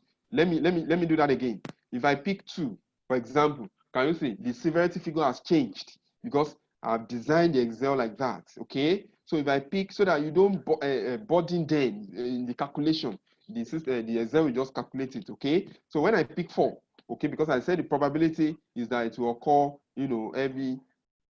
every year or so. That's my probability. I'll now look at the impact. If it occurs, what will be the impact? Normally, if I don't, submit my regulation or whatever, my reporting, I don't think it can lead to shutdown of operation, except if it is, continuous. Okay, but obviously it will have material impact, so it could be major. So I can pick 4. Okay, I will now come here. I will say impact is 4. So when I pick 4, it gives me 16. So that's my severity level. So if I come to my severity level here, can you see more than 13 means the risk is very high. So this my risk is very high without control. That's the meaning. I will now come to my key control. What are the control that I have currently in place to address this risk? So number 1, continuous review of reporting requirements are carried out by supervisors. Number 2, adequate internal checks by account supervisors are in place. That's it. That's what I do. So you tell them what they do. It's either they is what they do in practice. You know that some things that are not documented, they will put it there, or whether it's documented in their SOP. The SOP is standard operating procedure, or their policy. Okay, so they put it there. What they do, that they ensure timely quarterly reporting are done. So they will now do control assessment. Okay, here you also predetermine it so that they will not keep coming here. The only time they will come here is when they want to look for what's it called? When they want to look for the the meaning. Okay, so if I say needs improvement, what does that mean? Significant improvement opportunity. That means limited controls or management activity are in place. High level of risk still remain. Okay, so if my high level of risk still remain, so I'll now come here. Okay, I'll come back to my risk register. I will now say this control actually needs improvement. So that means I needed something to do. But if you think it's also effective or is strong, you also put it there. But if you think it's also adequate, in fact, most times those controls are just adequate. So what is the meaning of adequate? It means moderate improvement opportunity. Controls or management activities are in place without opportunities for improvement really identified. So you can say it's actually, adequate. Because of events, the adequate can also change. Okay. So after then, I will now assess my residual risk in the knowledge that there is now a control. Okay, that control. So here, if my probability was 4, it's either it is that same 4 or it has reduced. My residual risk can never go above my inherent risk.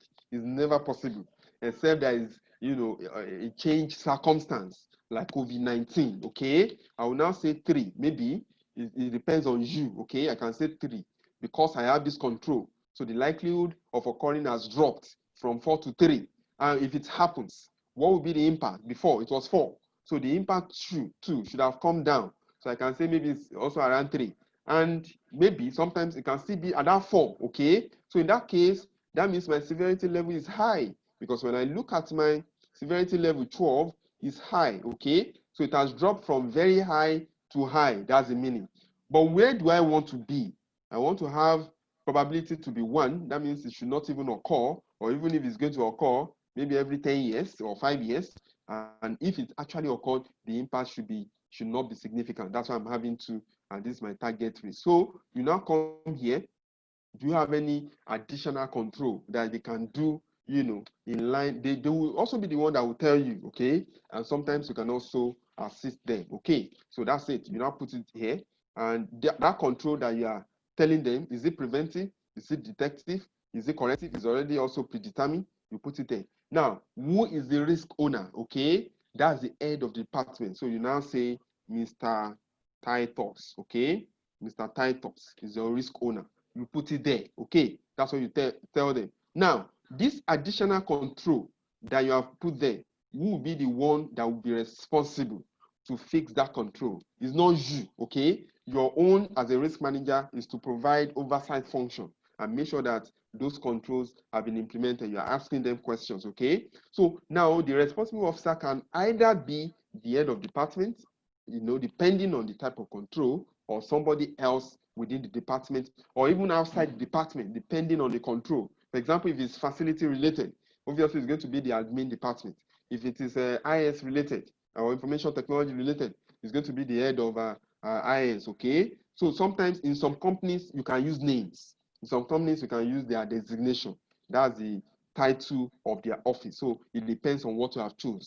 For example, you can say head of finance is the risk owner, okay? And you can say head of IS is the responsible officer. It can also be the head of finance. That's also the responsible officer. So depending on that control. And if you don't have any control there, that's fine. But the risk owner will always be there, okay? And if you have a date that you are looking at for the control to be implemented, it could be 3 years time, it could be 2 years, it could be 6 months, depending on the severity level and the readiness of management to do that, okay? So that's what you do, around that area, okay? That's what you do around that area, okay? So that's exactly how your risk register looks like, okay? It's very simple, right? Okay, now let me now show you what's it called now?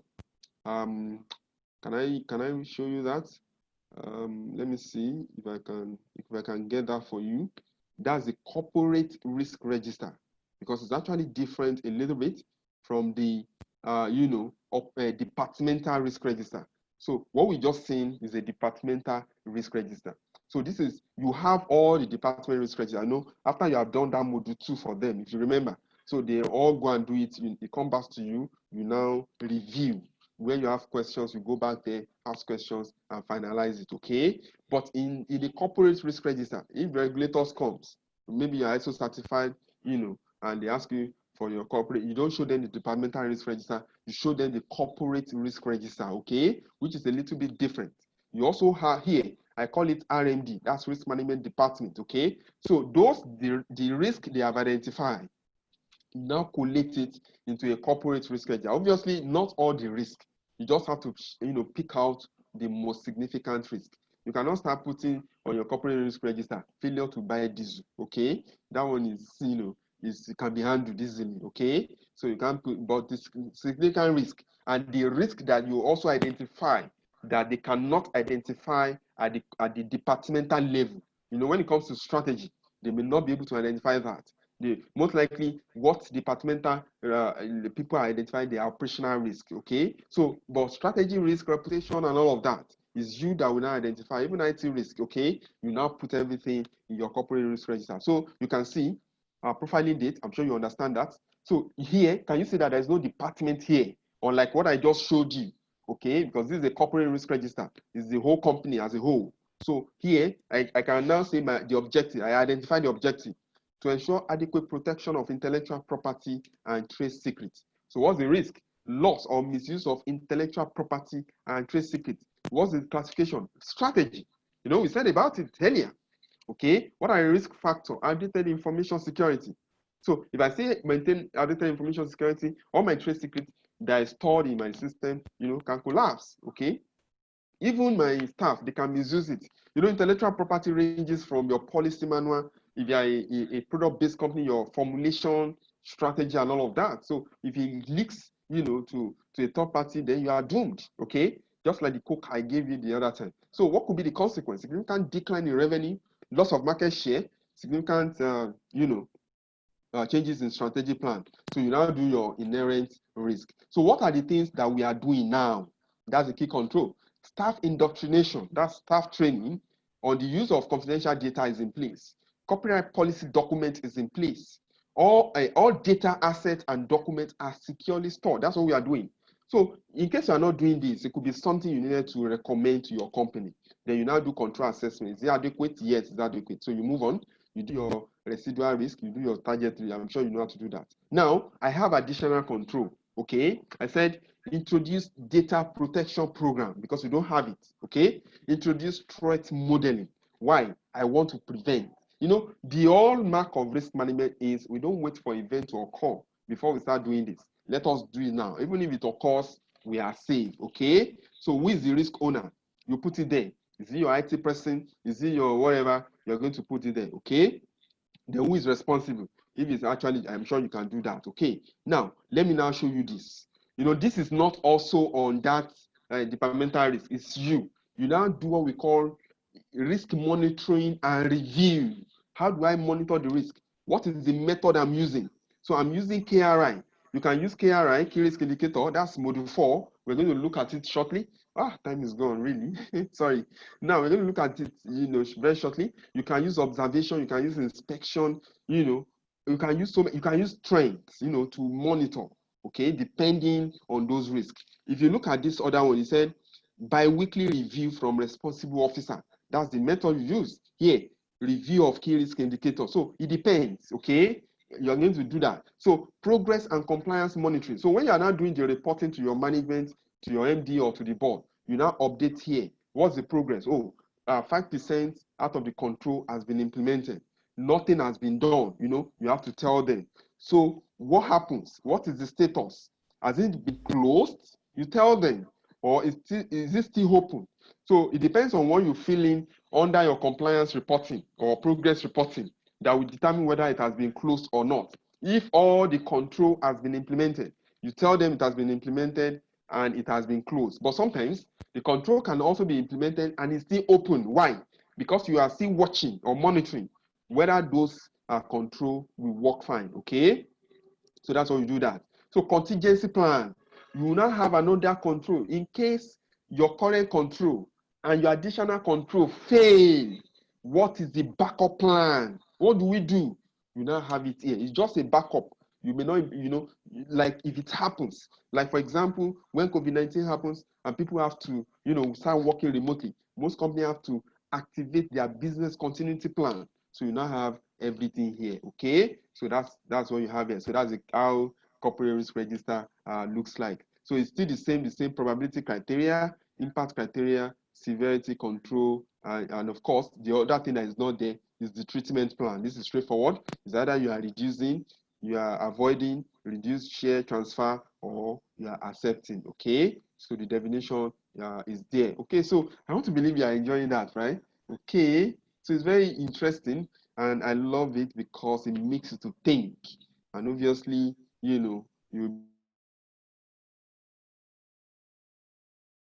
understand what you are doing. Okay, so let's now look at module 4 very quickly. Choosing and using key risk indicator is very simple. So after we have identified all the risks, I've shown you, you can now use key risk indicators to do that. Okay, because of time, I'll just quickly go through this. Okay, so what do we do here?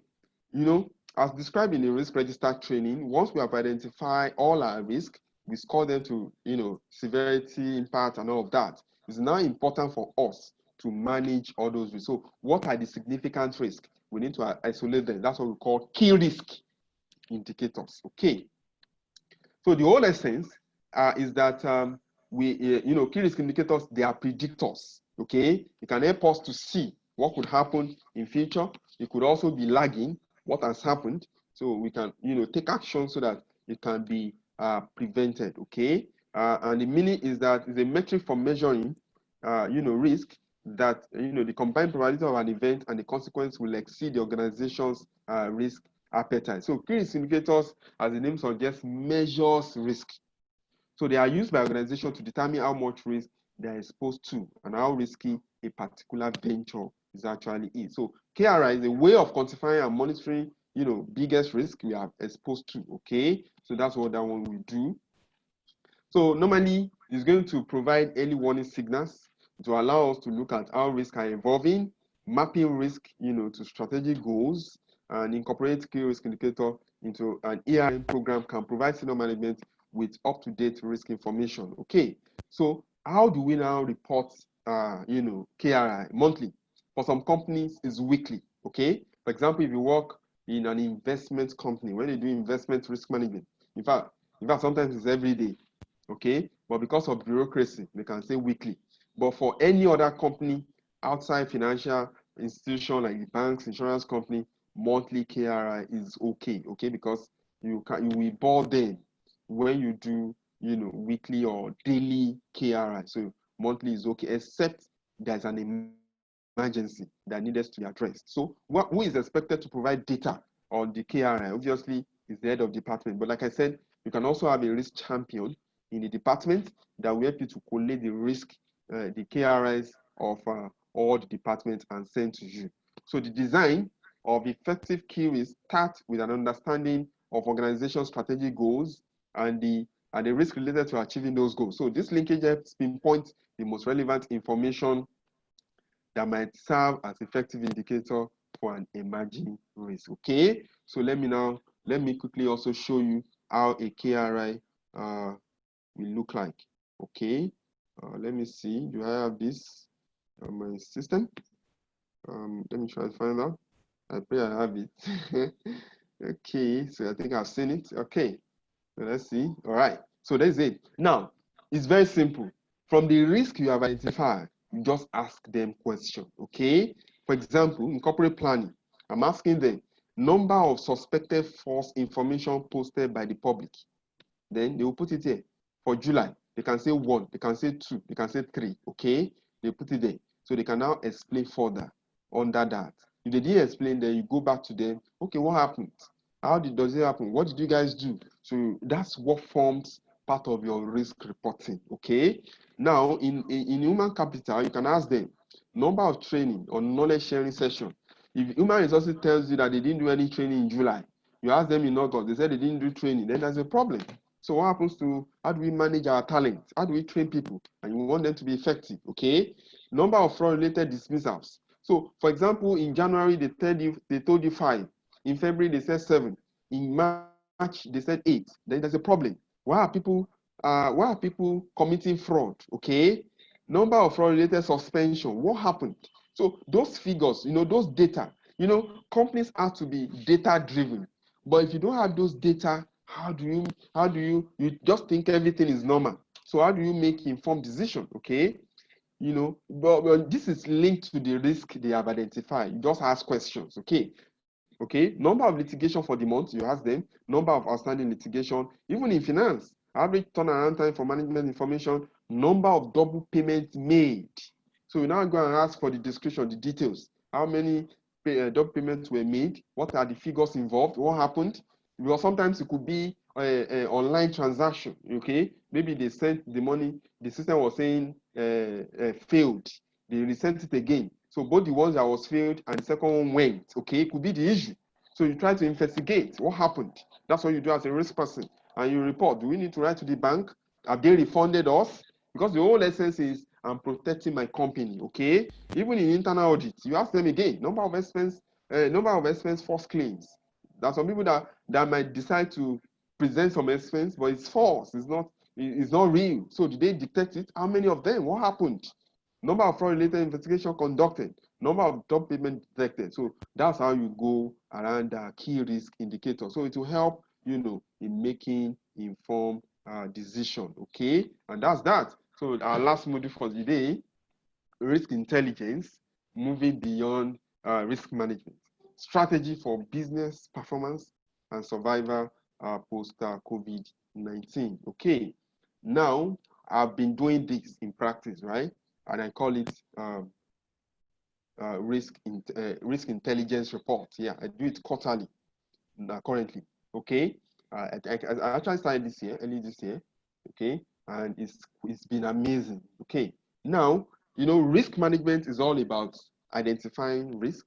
Look at the effect of uncertainty on objective by taking action. And in most cases, all identified risk will now be collated in the risk register, and you start to monitor. So you can do that by KRIs, observations, inspections, etc.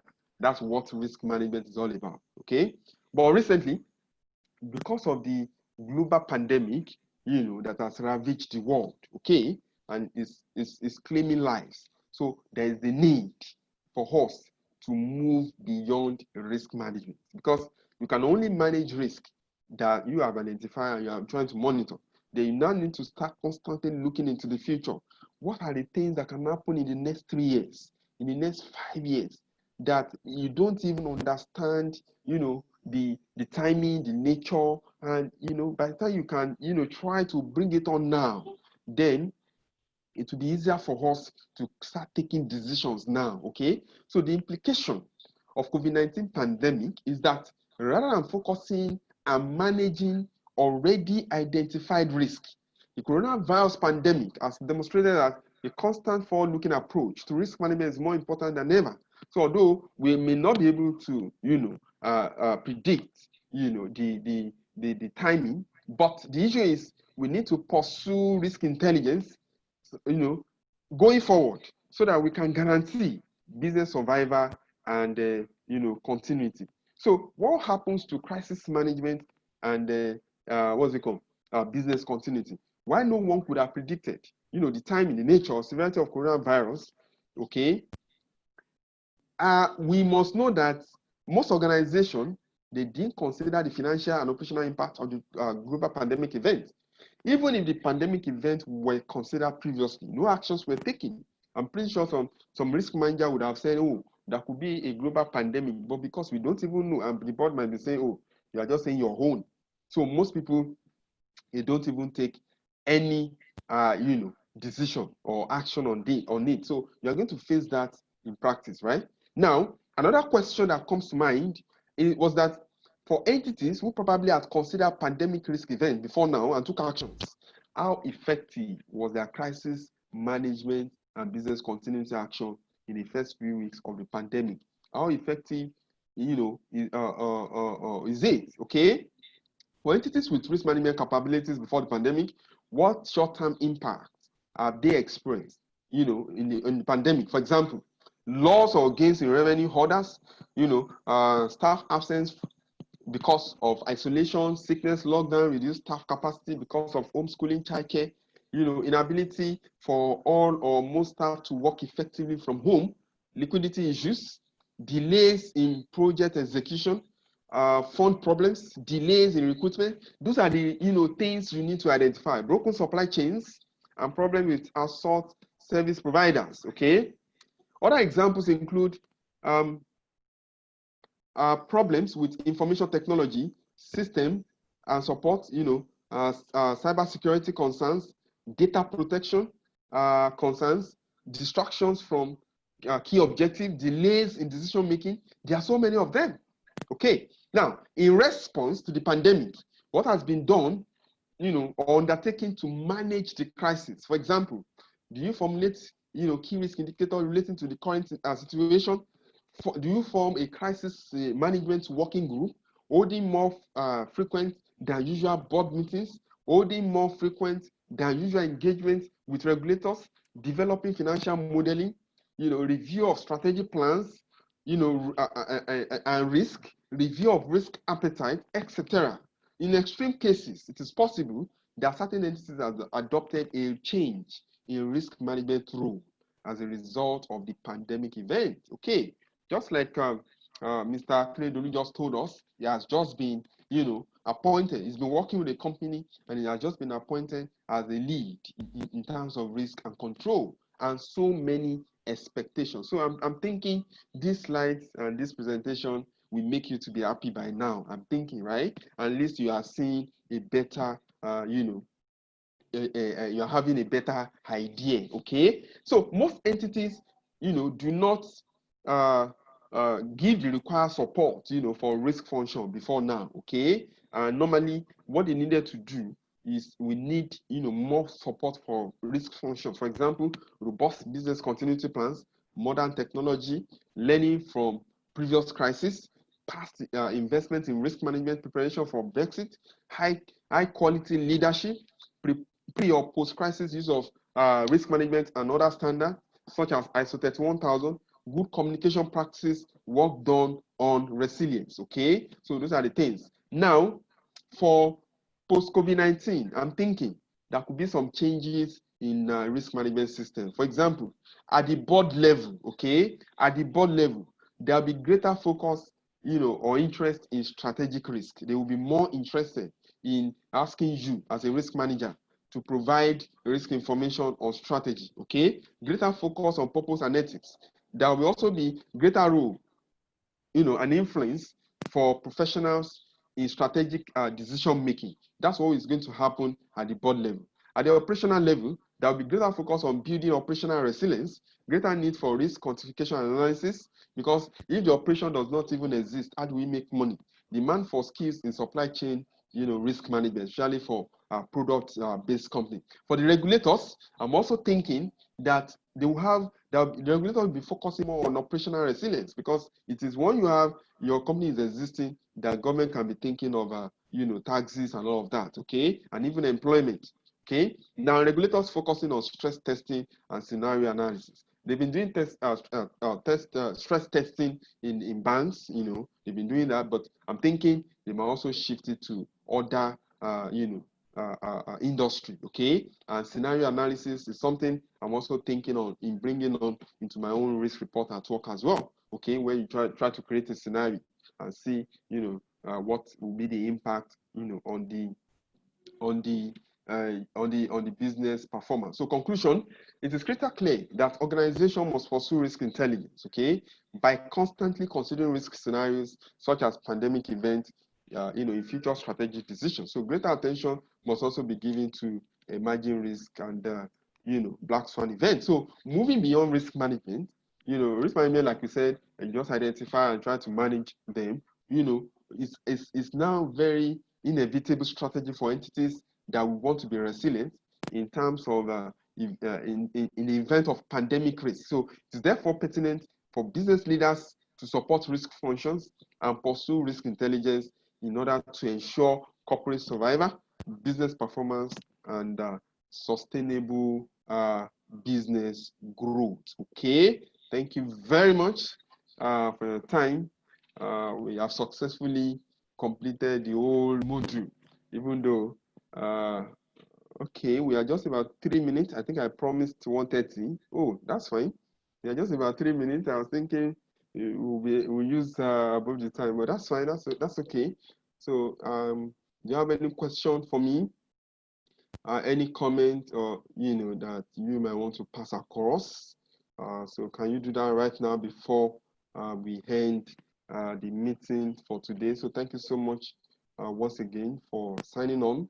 I want to believe you have a wonderful morning, a wonderful afternoon, because we started in the morning and we are ending sorry, in the afternoon time. Okay, so any question for me, any comment, so can you put it up in the chat? Okay, so thank you once again for your time.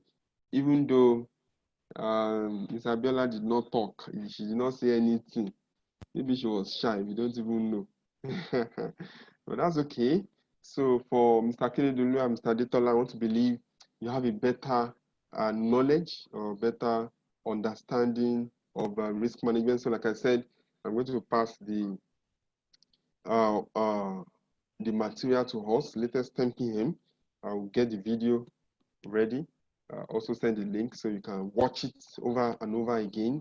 And those material content, you can just change the name and all of that and use it for your company. Okay. So thank you so much for your time.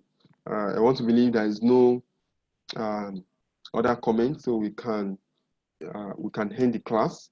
So thank you so much. Okay, lecture where graphs. Oh, okay. Thank you very much. Thank you very much for the feedback. So I appreciate it once again. Maybe some other time we're going to see, because there's still some other aspects of risk management in terms of business continuity, risk reporting, and all of that. Okay. So maybe in future we might also see. Okay. So thank you so much for your time. Enjoy the rest of your day. Thank you so much. Take care.